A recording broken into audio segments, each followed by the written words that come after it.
ಪರಿಶುದ್ಧ ಲೂಕನು ಬರೆದ ಸುವಾರ್ತೆ ಅಧ್ಯಾಯ 22 ವಾಕ್ಯ 31, 32, 33, 34. ನಾವು ಕಳೆದ ವಾರ ಧ್ಯಾನಗಳ ವಿಷಯ ನೆನಪಲ್ಲಿರ್ಬೋದು. ಸೈತಾನನು ತನ್ನ ಆಲೋಚನೆಯನ್ನ ಇಸ್ಕರಿಯೋತ ಯೂದನಲ್ಲಿ ಬಿತ್ತಿದ.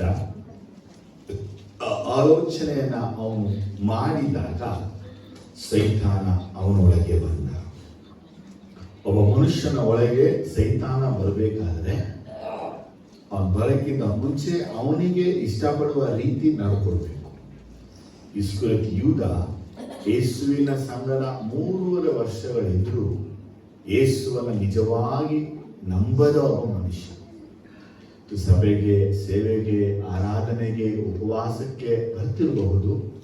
ಯೇಸುವೇ ನಿಜವಾದ ದೇವರು ಎಂಬ ನಂಬಿಕೆ ನಿಮ್ಮೊಳಗಿಲ್ಲ ಅಂದ್ರೆ ಸೈತಾನ ಒಳಗೆ ಪ್ರವೇಶಿಸಕ್ಕೆ ಅದೊಂದು ಸುಲಭವಾದ ಮಾರ್ಗ. ಇವತ್ತು ಸಹ ಒಂದು ಅದ್ಭುತವಾದ ವಿಚಾರವನ್ನು ಧ್ಯಾನಿಸ್ತೇವೆ. ಅದು ಲೂಕನು ಬರೆದ ಸುವಾರ್ತೆಯಲ್ಲಿ 22ನೇ ಅಧ್ಯಾಯದಲ್ಲಿ 31ರಿಂದ 34 ವಾಕ್ಯಗಳು. ಸೀಮೋನನೇ, ನೋಡು, ಸೈತಾನನು ನಿಮ್ಮನ್ನು ಗೋಧಿಯಂತೆ ಒನೆಯಬೇಕೆಂದು ಅಪ್ಪಣೆ ಕೇಳಿಕೊಂಡನು. ಆದರೆ ನಿನ್ನ ನಂಬಿಕೆ ಕುಂದಿ ಹೋಗಬಾರದೆಂದು ನಾನು ನಿನ್ನ ವಿಷಯದಲ್ಲಿ ದೇವರಿಗೆ ವಿಜ್ಞಾಪನೆ ಮಾಡಿಕೊಂಡೆನು. ನೀನು ತಿರುಗಿಕೊಂಡ ಮೇಲೆ ನಿನ್ನ ಸಹೋದರನನ್ನು ದೃಢಪಡಿಸು ಎಂದು ಹೇಳಿದನು. ಆದರೆ ಅವನು, ಸ್ವಾಮಿ, ನಿನ್ನ ಸಂಗಡ ಸೆರೆಮನೆಗೆ ಹೋಗುವುದಕ್ಕೂ ಸಾಯುವುದಕ್ಕೂ ಸಿದ್ಧವಾಗಿದ್ದೇನೆ ಅನ್ನಲು ಆತನು, ಪೇತ್ರನೇ, ನನ್ನ ವಿಷಯದಲ್ಲಿ ಇವನನ್ನು ಅರಿಯೇನೆಂದು ನೀನು 3 ಸಾರಿ ಹೇಳುವ ತನಕ ಈ ಹೊತ್ತು ಕೋಳಿ ಕೂಗುವುದಿಲ್ಲವೆಂದು ನಿನಗೆ ಹೇಳುತ್ತೇನೆ ಅಂದನು. ಯೇಸು ಕ್ರಿಸ್ತನ ಪರಿಶುದ್ಧವಾದ ನಾಮದಲ್ಲಿ ನಿಮಗೆ ಶುಭಾಶಯಗಳು. ಯೇಸು ಸ್ವಾಮಿ ಕಡೆ ಭೋಜನ ಮಾಡಿ ಮುಗಿಸಿದಾಗ ಶಿಷ್ಯರೊಳಗೆ ಒಂದು ಪ್ರಶ್ನೆ ಬಂತು. ನಮ್ಮಲ್ಲಿ ಯಾರು ಹೆಚ್ಚಿನವರು? Who is the great? ಆ ಚರ್ಚೆ ಅವರೊಳಗೆ ಹುಟ್ಟಿದಾಗ ಯೇಸು ಸ್ವಾಮಿ ಹೇಳಿದ್ರು, ನಿಮ್ಮಲ್ಲಿ ದೊಡ್ಡವನು ಸೇವಕನಾಗಿರ್ಬೇಕು, ಅವನೇ ದೊಡ್ಡ. ಲೋಕದಲ್ಲಿ ದೊಡ್ಡವನಾಗಿರೋನು, ಲೋಕದಲ್ಲಿ ದೊಡ್ಡ ಮನುಷ್ಯನಾಗಿರುವನು ಪರಲೋಕದಲ್ಲಿ ದೊಡ್ಡವನಾಗಿರ. ಉದಾಹರಣೆಗೆ ಸ್ನಾನಿಕನಾದ ಯೋಹಾನ. ಯೇಸು ಸ್ವಾಮಿ ಹೇಳಿದ್ರು, ಸ್ನಾನಿಕನಾದ ಯೋಹಾನನು ಪರಲೋಕದಲ್ಲಿ ಒಬ್ಬ ಚಿಕ್ಕ ಪ್ರವಾದಿ ಎಂಬುದಾಗಿ. ಆದರೆ ಭೂಮಿಯಲ್ಲಿ ಬಂದಂತ ಎಲ್ಲಾ ಪ್ರವಾದಿಗಳಿಗಿಂತ ದೊಡ್ಡ ಪ್ರವಾದಿ ಯೋಹಾನ, ಸ್ನಾನಿಕನಾದ ಯೋಹಾನ. ಆದರೆ ಪರಲೋಕದಲ್ಲಿ ಅವನು ಚಿಕ್ಕ. ಆ ಯೇಸು ಸ್ವಾಮಿ ಹೇಳಿದಂತ ಮಾತೆಂದ್ರೆ, ನೀವು ನನ್ನ ಕಷ್ಟಗಳಲ್ಲಿ ಎಡಬಿಡದೆ ಇದ್ದುದರಿಂದ ನಾನು ನಿಮಗೆ ರಾಜ್ಯಗಳನ್ನ ನೇಮಿಸ್ತೇನೆ. ನೀವು ನನ್ನ ಮೇಜಿನ ಮೇಲೆ ಕುಳಿತು ಊಟವನ್ನು ಮಾಡುವಿರಿ, ಕುಡಿವಿರಿ ಮತ್ತು ಇಸ್ರಾಯೇಲ್ಯರ 12 ಕುಲಗಳಿಗೆ ನ್ಯಾಯವನ್ನ ತೀರಿಸುವಿರಿ ಎಂಬುದಾಗಿ ಹೇಳಿದರು. ಈ ಮಾತು ಹೇಳಕ್ಕಿಂತ ಮುಂಚೆ ನೋಡಿದ್ರೆ, ಮೊದಲು ಇಸ್ಕರಿಯೋತ ಯೂದನನ್ನ ಸೈತಾನ ಹಿಡಿದಿದ್ದ. ಎರಡನೇದಾಗಿ ಅವರೊಳಗೆ ಯಾರು ಹೆಚ್ಚಿನವರು ಆ ಪ್ರಶ್ನೆ ಬಂತು ಅಂದಾಗ 11 ಮಂದಿ ಶಿಷ್ಯರೊಳಗೂ ಸೈತಾನ ಕ್ರಿಯೆಗಳನ್ನ ಮಾಡ್ತಾರೆ. ಈಗ ಲಾಸ್ಟ್ ಸಫರ್ ಅಲ್ಲಿ ನಾನ್ ದೊಡ್ಡವನು, ನೀನ್ ದೊಡ್ಡವನು, ನಾನು ಹೆಚ್ಚು, ನೀನ್ ಹೆಚ್ಚು ಅನ್ನುವಂಥ ವಿಷಯ ಅವಶ್ಯ ಇಲ್ಲ. ಆದರೆ ಶಿಷ್ಯರಲ್ಲಿ ಅದು ಅವಶ್ಯವಾದ ವಿಷಯ ಬಂತು. ಅದು ಮಾತ್ರವಲ್ಲದೆ ಸಭೆ ನಡೆಸೋದು ನೆಕ್ಸ್ಟ್, ಜೀಸಸ್ ಆಫ್ಟರ್. ಪೇತ್ರನೇ ಆ ನಾಯಕ ಅನ್ನೋದು ಜೀಸಸ್ ಸೂಚಿಸ್ಬಿಟ್ಟು, ತಾನು ಹೋದ ಮೇಲೆ ತನ್ನ ಒಂದು ಸಭೆಯನ್ನು ನಡೆಸುವಂತವನು ಅಪೊಸ್ತಲನಾಗಿರುವಂತ ಪೇತ್ರ ಎಂಬುದಾಗಿ. ಪೇತ್ರನಿಗೆ ದೇವರು ಈ ವಿಷಯಗಳನ್ನ ಹೇಳಿತು. ಅದು ಮಾತ್ರವಲ್ಲದೆ ಪೇತ್ರನ ಏನನ್ನ ಕಾಣ್ತೀವಂದ್ರೆ, ಜೀಸಸ್ ಎಲ್ಲೆಲ್ಲ ಮಾತಾಡ್ತಾರೋ ಅವನು ಮುಂದಾಗಿ ಮಾತಾಡುವ ಮನುಷ್ಯನಾಗಿದ್ದ. ಅದು ಒಳ್ಳೆಯದೋ ಕೆಟ್ಟದೋ ಮೊದಲು ಮಾತಾಡ. ಅವನೊಳಗೆ ಏನಿತ್ತು ಅಂತ ಕೇಳಿದ್ರೆ, ಪ್ರಾಮಾಣಿಕತೆ, ನಿಷ್ಠತನ, ಮಾತ್ರವಲ್ಲದೆ ದೇವರಾದ ಯೇಸುವನ್ನ ಸನ್ಮಾನಿಸುವಂತ ಗುಣ ಅವನೊಳಗಿತ್ತು. ಅವನ ಹೃದಯದಲ್ಲಿ ಯೇಸಪ್ಪನ ಕುರಿತು ದೊಡ್ಡ ಡಿವೋಷನಲ್ ಒಂದು ಭಕ್ತಿ ಅವನೊಳಗಿತ್ತು. ಅವನು ಯೇಸು ಸ್ವಾಮಿನ ಯಾವ ಕಾರಣಕ್ಕೂ ಅಗಲಕ್ಕೂ ಬಿಟ್ಟು ಬಿಡಕ್ಕೋ ಅವನಿಗೆ ಹೃದಯದಲ್ಲಿ ಮನಸ್ಸೇ ಇರಲಿಲ್ಲ. ಯಾರದಲ್ಲಿ?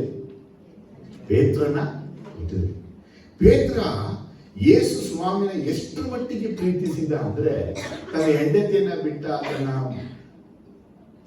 ಕೆಲಸದನ್ನ ಬಿಟ್ಟ, ತನ್ನ ಅತ್ತೆಯನ್ನ ಬಿಟ್ಟ, ತನ್ನ ಮಕ್ಕಳನ್ನ ಬಿಟ್ಟ, ಯೇಸುವಿನ ಜೊತೆ.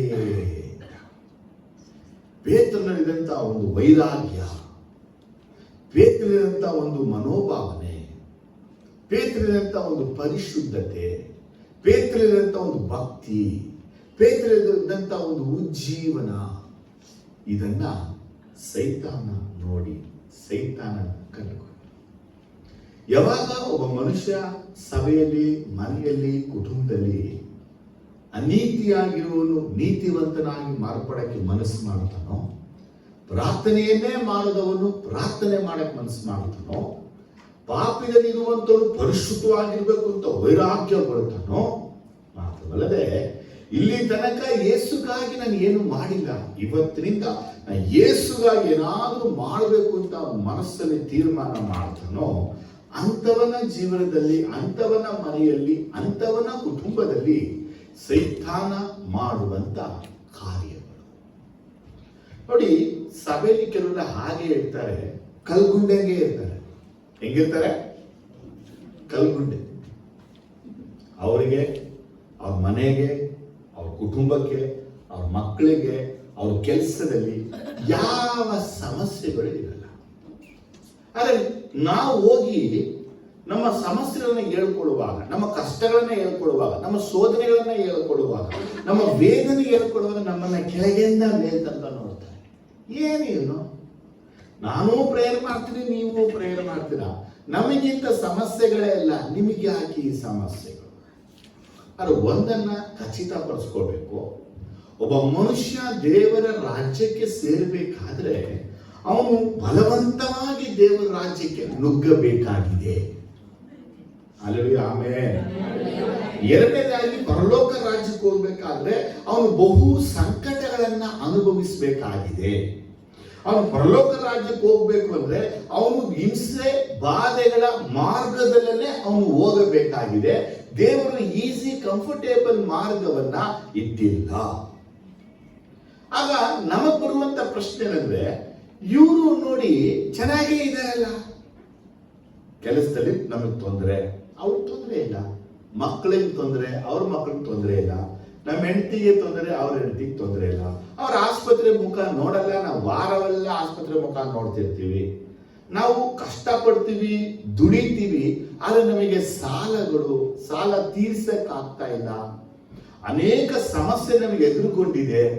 ಒಂದು ಸಲ ನಮಗೆ ಮನೆ ಬಾಡಿಗೆ ಕಟ್ಟಕ್ಕಾಗಲ್ಲ, ಫೋನ್ ಅನ್ನ ರೀಚಾರ್ಜ್ ಮಾಡಕ್ಕಾಗಲ್ಲ, ಬಸ್ಸಿಗೆ ಆಟೋಗೆ ದುಡ್ಡಿರಲ್ಲ, ಚೀಟಿ ಕಟ್ಟಕ್ಕಾಗಲ್ಲ, ಕಂತು ಕಟ್ಟಕ್ಕಾಗಲ್ಲ, ದುಡಿತೀವಿ, ಕಷ್ಟಪಟ್ಟು ದುಡಿತಾ ಇದ್ದೀವಿ, ಹಣ ನಮ್ಮ ಹತ್ರ ಇಲ್ಲ.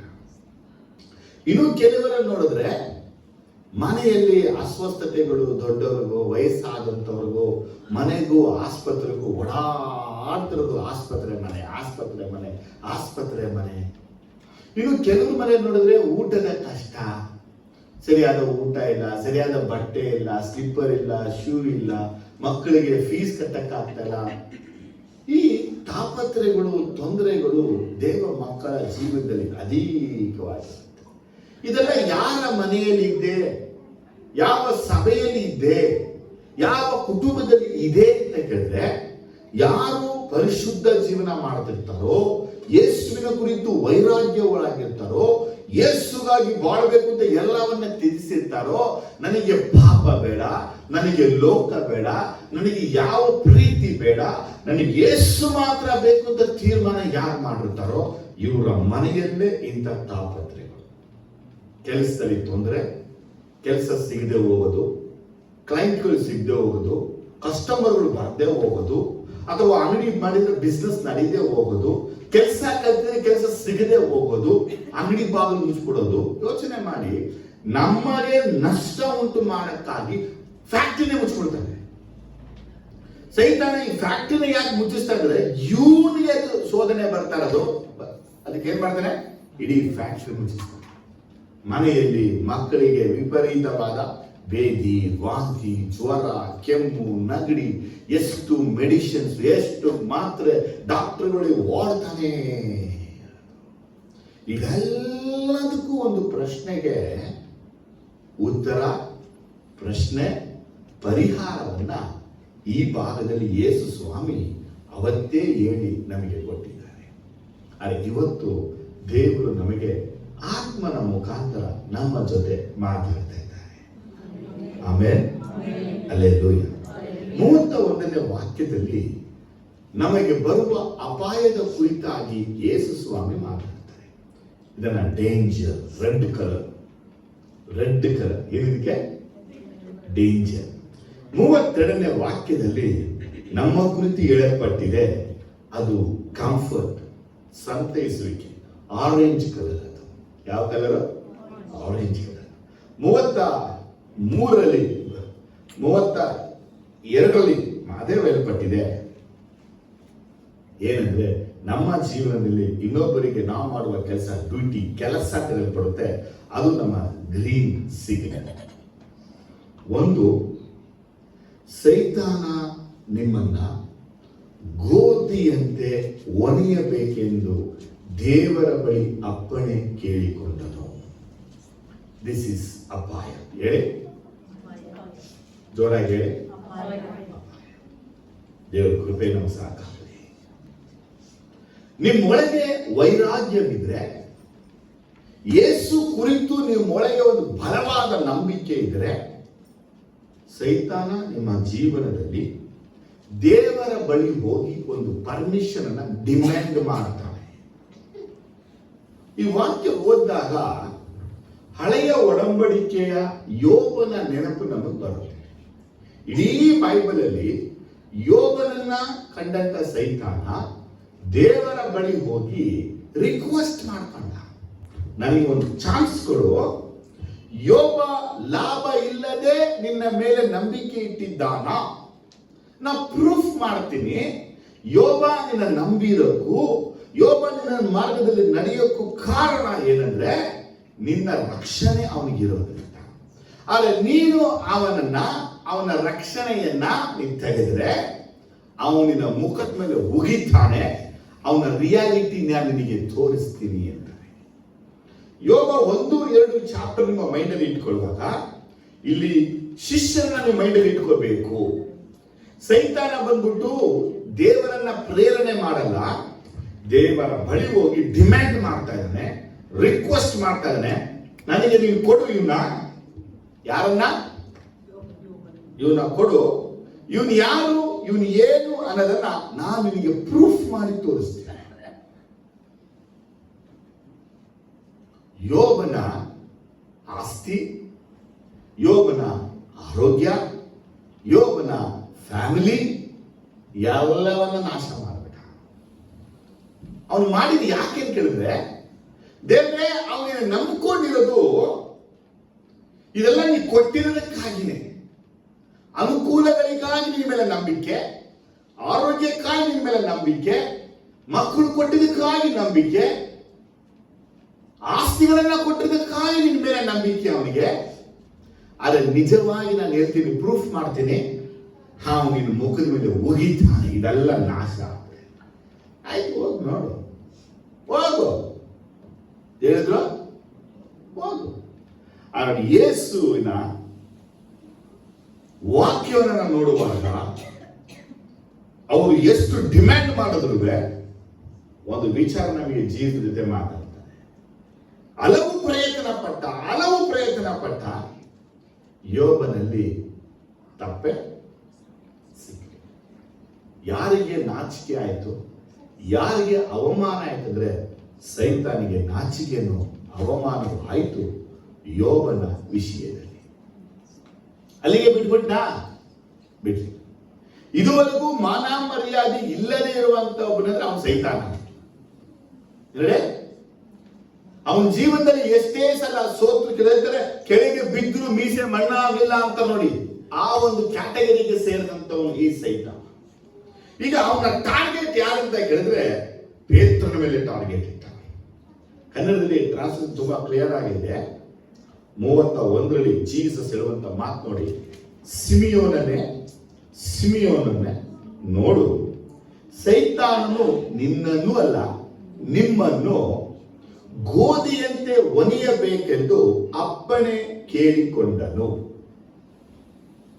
ದೇವರ ಪ್ರಸನ್ನತೆ ನಮ್ಮನ್ನು ಆವರಿಸ್ಕೊಳ್ತಾ ಇದೆ. ದೇವರ ಪ್ರಸನ್ನ ನಮ್ಮನ್ನು ಆವರಿಸ್ಕೊಳ್ತಾ ಇದೆ. ಧೂಮ ಮೇಘ ನಮ್ಮ ಸಭೆಯಲ್ಲಿ ಕರ್ತನ ನಾಮ ಮಹಿಮೆ ಹೊಂದಲಿ. ಕರ್ತನ ನಾಮ ಮಹಿಮೆ ಹೊಂದಲಿ.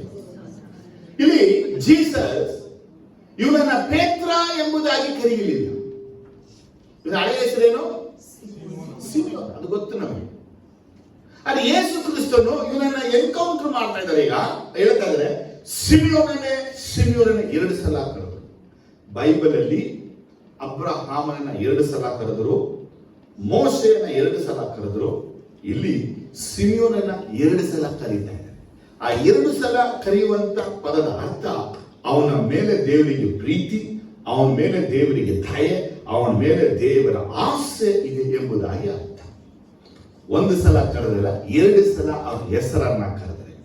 ಆದ್ರೆ ಅವನಿಗೆ ದೇವರು ಮರುನಾಮಕರಣವನ್ನ ಮಾಡಿದ್ರು. ಏನ್ ನಾಮಕರಣ ಮಾಡಿದ್ರೆ? ಪೇತ್ರ. ಪೇತ್ರ ಅಂದ್ರೆ ಅರ್ಥ ಏನು? ರಾಕ್, ಬಂಡೆ ಎಂಬುದಾಗಿ. ದೇವರು ಪೇತ್ರ ಎಂಬುದಾಗಿ ಕರೆದು ಈ ಒಂದು ಪ್ರವಾದನೆಯನ್ನ, ಈ ಒಂದು ಪ್ರಕಟಣೆಯನ್ನ ಕೊಡಲಿಲ್ಲ. ಸಿಮಿಯೋನಿಂದ ಕರೆದು ಈ ಪ್ರಕಟಣೆಯನ್ನ ಕೊಟ್ಟರು. ಯಾಕೆ ದೇವರು ಸಿಮಿಯೋನ್ ಅಂತ ಕರೆದ್ರು? ಪೇತ್ರ ಅಂತ ಕರಿಬಹುದಾಗಿತ್ತಲ್ಲ. ಅವ್ರು ಯೋಚಿಸ್ಬೇಕಿಲ್ಲಿ. ಅವನ ಹಳೆಯ ಹೆಸರು, ಹಳೆಯ ಗುಣ, ಹಳೆಯ ಸ್ವಭಾವ, ಹಳೆಯ ಜೀವನ, ಹಳೆಯ ಕಾರ್ಯ, ಶೋಧನೆಗಳು ಬರೋದು. ಇವತ್ತು ಯೇಸು ನೀವು ನಂಬಿದ್ದೀರಾ, ನೀವು ಹೊಸದಾಗಿ ಹುಟ್ಟಿದ್ದೀರಾ, ದೇವರ ಆತ್ಮ ನಿಮ್ಮ ಒಳಗಿದ್ದಾನೆ. ನಿಮ್ಮನ್ನ ಏನಿಂದ ಕರಿಬೇಕು? ಬಂಡೆ ಎಂಬುದಾಗಿ ಕರಿಬೇಕು. ಆದ್ರೆ ಬಂಡೆಯಿಂದ ಕರೆಯದೆ ಸಿಮಿಯೋನ್ ಎಂಬುದಾಗಿ ಯೇಸು ಸ್ವಾಮಿ ಅವನನ್ನ ಕರೆದರು. ಆ ಸಿಮಿಯೋನ್ ಅಂತ ಕರೆದಂತ ಹೆಸರು ಹೇಳ್ತಾ ಇದೆ, ಜೀಸಸ್ ಅವನನ್ನ ಹಳೆಯ ಕಾಲದ ಹಳೆಯ ಮನುಷ್ಯನಂತೆ ನೋಡ್ತಾ ಇದ್ದಾನೆ. ಹೆಂಗ್ ನೋಡ್ತಾ ಇದ್ದಾನೆ? ಅವನಿಗೂ ಅರ್ಥ ಆಗ್ಬೇಕು, ನಾನು ಯೇಸುವನ್ನ ನಂಬುವುದಕ್ಕಿಂತ ಮುಂಚೆ, ನಾನು ಯೇಸುವನ್ನ ಅರಿಯೋದಕ್ಕಿಂತ ಮುಂಚೆ, ನಾನು ಯೇಸುವನ್ನ ತಿಳಿಯೋದಕ್ಕಿಂತ ಮುಂಚೆ ಹೆಂಗಿದ್ದೆ, ಯಾವ ರೀತಿ ಇದ್ದೆ, ಯಾವ ತರ ಇದೆ. ಯೇಸಮ್ಮ ಜೀವನ ಬಂದಿಲ್ವಾ? ಯೇಸಮ್ಮ ಜೊತೆ ಇದಾನ ಇಲ್ವಾ? ಇದ್ದ ಮೇಲೆ ಯಾಕೆ ಸಿಮಿಯೋನ್ ಕರಿಬೇಕು? ನಿಮ್ಮ ಹೆಸರು ಬದಲಾವಣೆ ಆಗಿದ್ರು ನಿಮ್ಮ ಗುಣ ಬದಲಾವಣೆ ಆಗಿರಲ್ಲ. ನಿಮ್ಮ ಹೆಸರು ಬದಲಾವಣೆ ಆಗಿದ್ರು ನಿಮ್ಮ ಸ್ವಭಾವ ಬದಲಾವಣೆ ಆಗಲ್ಲ. ಆರಂಭದಲ್ಲಿ ನಮ್ಮ ಸಭೆಗೆ ಹೊರಗಡೆಯಿಂದ ಬರುವ ಸೇವಕರು ದೀಕ್ಷಾ ಸ್ನಾನವನ್ನ ಕೊಟ್ಟ ಮೇಲೆ ಒಬ್ಬರಿಗೆ ಹೆಸರಿಡು, ಯಾರು ಕೇಳಿ ಬರೀ ಅದೇ ಹೆಸರು. ನನಗೊಂದು ತುಂಬಾ ಕೋಪ ಬರೋದು. ನಾನು ನಮ್ಮ ಸಹೋದರಿ ಏನಿರು ಬರೋರಿಗೆಲ್ಲ ಬರೀ ಇಟ್ಟಿದ ಹೆಸರು ಇರ್ತಾರೆ, ಬೇರೆ ಹೆಸರು ಗೊತ್ತಿಲ್ಲ ಅವರಿಗೆ. ಅವ್ರಿಗೆ ಆಲ್ರೆಡಿ ಹೆಸರಿದೆ. ಇವತ್ತು ಮರುನಾಮಕರಣ ಮಾಡೋದು. ಇವಾಗ ಕ್ಯಾಥಲಿಕ್ ಅಲ್ಲಿ ಮೇರಿ ಎಷ್ಟು ಮೇರಿ ಇರುತ್ತೆ? ಎಷ್ಟು ಮೇರಿಗಳಂದ್ರೆ ಲೆಕ್ಕಾಗಲೇ ಮೇರಿಗಳು. ಪರಲೋಕಕ್ಕೆ ಹೋದ್ರೆ ತುಂಬಾ ವ್ಯೂಸ್ ಮೇರಿ ಇದೆ. ಹಾಗೆ ಬಿಲಿವರ್ ನೋಡ್ಬಿಟ್ರೆ ಬಿಲಿವರ್ಗಳು ಇಂಥ ಹೆಸರುಗಳೇ. ಅದು ನಾನು ಹೇಳಿದೆ ನಮ್ಮ ಸಹೋದರಿಗೆ, ನಾವು ಅವರ ಹೆಸರು ಬದಲಾವಣೆ ಮಾಡಬಾರ್ದು, ಅವ್ರ ಜೀವನ ಬದಲಾವಣೆ ಆಗಬೇಕು. ಅವತ್ತಿನ ನಾವು ಯಾರ ಹೆಸರನ್ನು ಬದಲಾವಣೆ ಮಾಡೋದಿಲ್ಲ. ನಿಮ್ಮ ಹೆಸರು ಏನಿದೋ ಅದೇ ಇರಲಿ, ಆಗ ನಿಮ್ಮ ಗುಣಗಳು ಮಾರ್ಪಡಬೇಕು, ನಿಮ್ಮ ಸ್ವಭಾವ ಮಾರ್ಪಡಬೇಕು, ನಿಮ್ಮ ನಡತೆ ಮಾರ್ಪಡಬೇಕು. ಮಾತ್ರವಲ್ಲದೆ ನೀವು ಹೊಸ ಸೃಷ್ಟಿಯಾಗಿ ಜೀವನವನ್ನ ಮಾಡಬೇಕು. ಆಮೇಲೆ ಹಲ್ಲೆಲೂಯಾ. ನಿಮಗೆ ಹೆಸರು ನಾನು ಸಲೋಮೆಯಿಂದ ಇದ್ಬಿಟ್ಟು ನೀವು ಆ ಸಲೋಮೆ ರೀತಿ ಇಲ್ಲ ಅಂದ್ರೆ, ನಿಮಗೆ ಹೆಸರು ದಾನಿಯೇಲ್ ಅಂತ ಹೆಸರು ಕೊಟ್ಬಿಟ್ಟು ದಾನಿಯೇಲ್ ಸಿಂಹದ ಗವಿಯಲ್ಲಿ ಇದ್ದ, ಈ ದಾನಿಯೇಲ್ ಬಾರ್ ಗವಿಯೊಳಗಿದ್ದಾನೆ. ಇವನ ಹೆಸರು ಹೇಳಿದ ಮೋಸಸ್. ಏನ್ ಹೆಸರು? ಮೋಸಸ್. ಇಸ್ರೇಲ್ ಜನ ನಡೆಸ್ಕೊಂಡು ಹೋಗ್ತಾ ಇದ್ರೆ ಇವನು ರೌಡಿಗಳ ಗುಂಪಿಗೆ ನಾಯಕ ಮೋಸಸ್. ನೋಡಿ ಹೆಂಗಿದೆ. ಹಳೆ ಕಾಲಕ್ಕೆ ಹೋದ್ರೆ 20 ವರ್ಷ 30 ವರ್ಷ ಹಿಂದೆ ಹೋದ್ರೆ ಪೊಲೀಸ್ ಸ್ಟೇಷನ್ ಅಲ್ಲಿ ಎಲ್ಲ ಕ್ರಿಶ್ಚಿಯನ್ಸ್ ನೇಮ್ಗಳೇ, ರೌಡಿಗಳೆಲ್ಲ Christians. John, James, Jude, Antony, ಯಾರಿಲ್ಲ ರೌಡಿಗಳು. ಆದ್ರೆ ಇವರೆಲ್ಲ ಯಾರು ಬೈಬಲ್ ಎಲ್ಲ ಇದ್ರೆ ಎಲ್ಲ ಸೇಂಟ್ಗಳು, ಭಕ್ತರುಗಳು, ದೇವರ ಹಿಂಬಾಲಿಸಿದ ಪರಿಶುದ್ಧ ಸೇವಕರುಗಳು. ಆದ್ರೆ ಇವ್ರ ಹೆಸರುಗಳೆಲ್ಲ ಇಟ್ಕೊಂಡಿದ್ರು, ಅದಕ್ಕೆ ಹಾಳು ಮಾಡಿ ಹಾಕ್ಬಿಟ್ಟಾರೆ. ಲಾರೆನ್ಸ್ ಹೆಸರು ಅಂತ, ಇವನ್ ಯಾರು ದೊಡ್ಡ ಅಪಟ ಕುಡುಕ. ಅವನಿಗೆ ಜೀಸಸ್ ಅವನಿಗೆ ಪೀಟರ್ ಅಂತ ಮರುನಾಮಕರಣ ಮಾಡಿದ್ರು, ಅವನನ್ನ ಸಿಮಿಯೋನ್ ಎಂಬುದಾಗಿ ಕರೆದ್ರು.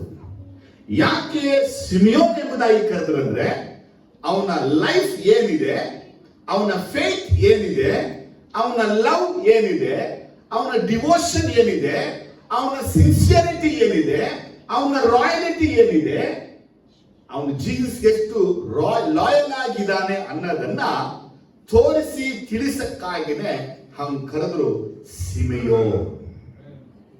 ಏನಂತ ಕೂಗ್ತಾರೆ? ಸಿಮೆಯೋನ್.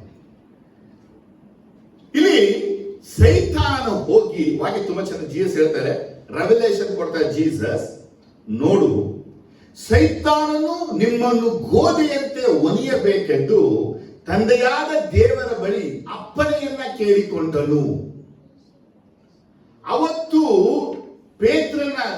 ಸಿಮಿಯೋನನ ಕುರಿತಾಗಿ ಮಾತ್ರ ಅಲ್ಲ, ಸಿಮಿಯೋನ್ ಉಳಿದ 10 ಮಂದಿಯ ಕುರಿತಾಗಿ ತಂದೆಯಾದ ದೇವರ ಬಳಿಯಲ್ಲಿ ಹೋಗಿ ಅಪ್ಪಣೆಯನ್ನ ಕೇಳಿಕೊಂಡ ಸೈತಾನ. ಆದರೆ ಜೀಸಸ್ ಸಿಮಿಯೋನ್ ಒಬ್ಬನಿಗೆ ಮಾತ್ರ ಹೇಳ್ತಾರೆ, ಪೇತ್ರ ಒಬ್ಬನಿಗೆ ಮಾತ್ರ ಹೇಳ್ತಾ ಇರೋದು ಹೆಸರನ್ನ ತಂದು. ಯಾಕಂದ್ರೆ ಸಭೆಯ ನಾಯಕ ಯಾರು? ಯಾರ ಮೇಲೆ ಸಭೆಯನ್ನ ಕಟ್ಟೋದು? ಪೀಟರ್ ಮೇಲೆ.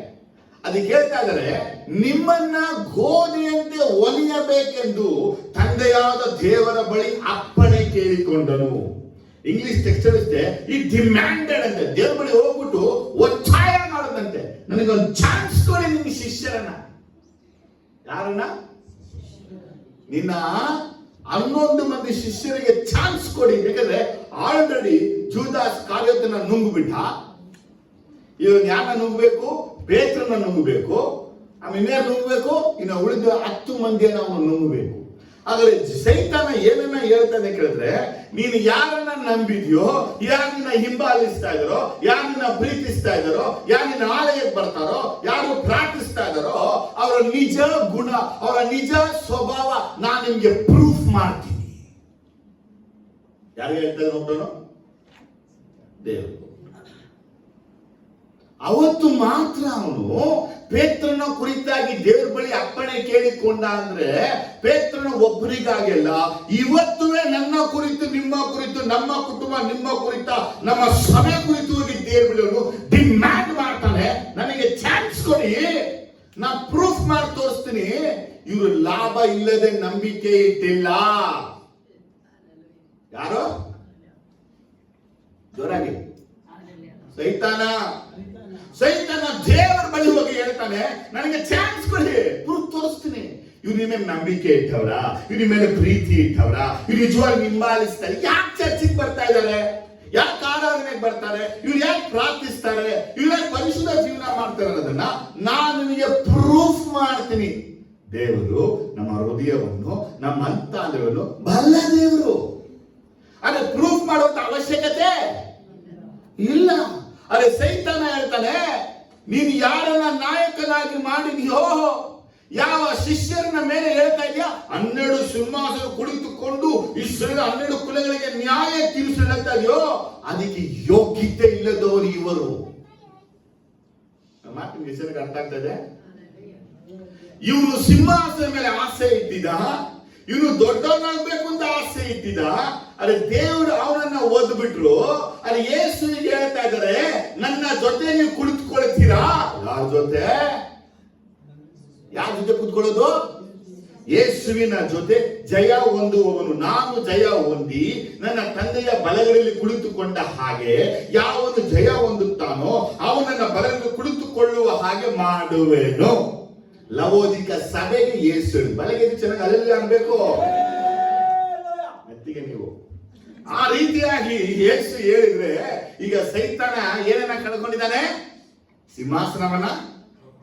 ಹೀಗಾಗಿ ಹೇಳ್ತಾ ಇದ್ದಾನೆ, ದೇವರೇ ಜೀಸಸ್ ಇಲ್ಲಿ ಹೇಳ್ತಾ ಇದ್ದಾರೆ, ಸಿಂಹಾಸನ ಕೊಡ್ತೀನಿ, ಆ ಸಿಂಹಾಸನ ಅವನು ಯೋಗ್ಯನಲ್ಲ. ಇಸ್ರೇಲ್ ಕುಲಕ್ಕೆ ನ್ಯಾಯ ತೀರ್ಮಾನಕ್ಕೆ ಯೋಗ್ಯನಲ್ಲ. ನಿನ್ನ 12 ಮಂದಿ ಶಿಷ್ಯರು ಯಾರಂತ ನಾ ಪ್ರೂಫ್ ಮಾಡ್ತೀನಿ. ದೇವ್ರ ಬಳಿ ಹೋಗಿ ಅವನು ಕೇಳಿದಂತೆ, ಗಿವ್ ಮಿ ದ ಚಾನ್ಸ್. ಏನು ಕೇಳಿದಂತೆ? ಜಾಸ್ತಿ ಕೇಳಿಲ್ಲ ಅವನು, ಜೋರಾಗಿಲ್ಲ. ಎಷ್ಟು ಕೇಳಿದ? ಒಂದೇ ಒಂದು ಚಾನ್ಸ್ ಕೊಡು, ತೋರಿಸ್ಬಿಡ್ತೀನಿ. ನೋಡಿ, ನಿಮ್ಮ ಜೀವನದಲ್ಲಿ, ನಿಮ್ಮ ಮನೆಯಲ್ಲಿ, ನಿಮ್ಮ ಕುಟುಂಬದಲ್ಲೂ ನಿಮ್ಮ ಕುರಿತು ಹೋಗಿ ಸೈತಾನ ದೇವ್ರ ಬಳಿ ಕೇಳ್ತಾ ಇದ್ದಾನೆ, ನಂಗೊಂದು ಚಾನ್ಸ್ ಕೊಡಿ, ಇವ್ರು ಯಾರಂತ ನಾನು ತೋರಿಸ್ತೀನಿ. ಇವರ ನಂಬಿಕೆ ಏನು, ಇವರ ವಿಶ್ವಾಸ ಏನು, ಇವರ ಭರವಸೆ ಏನು, ಇವರ ಪ್ರೀತಿ ಏನು, ಇವರ ಸಮಾಧಾನ ಏನು, ಇವರ ತಾಳ್ಮೆ ಏನು, ಎಲ್ಲ ನಾನು ತೋರಿಸ್ತೇನೆ. ನಾವು ಅನೇಕ ಮನುಷ್ಯರ ಒಳಗಿರೋ ವಿಷಯವನ್ನು ತಿಳ್ಕೊಂಡಿಲ್ಲ. ನಾವು ಮುಖವನ್ನ ನೋಡಿ ನಂಬ್ತೀವಿ, ಅವರ ಮಾತನ್ನ ಕೇಳಿ ನಂಬ್ತೀವಿ, ಅವರ ನಡತೆ ನೋಡಿ ನಂಬ್ತೀವಿ. ಹೌದು, ಇವರಿಗೆ ಸಭೆ, ಸೇವೆ, ಸೇವಕರ ಮೇಲೆ ಬಹಳ ನಂಬಿಕೆಯೂ ವಿಶ್ವಾಸವೂ ಭರವಸೆ ಇದೆ.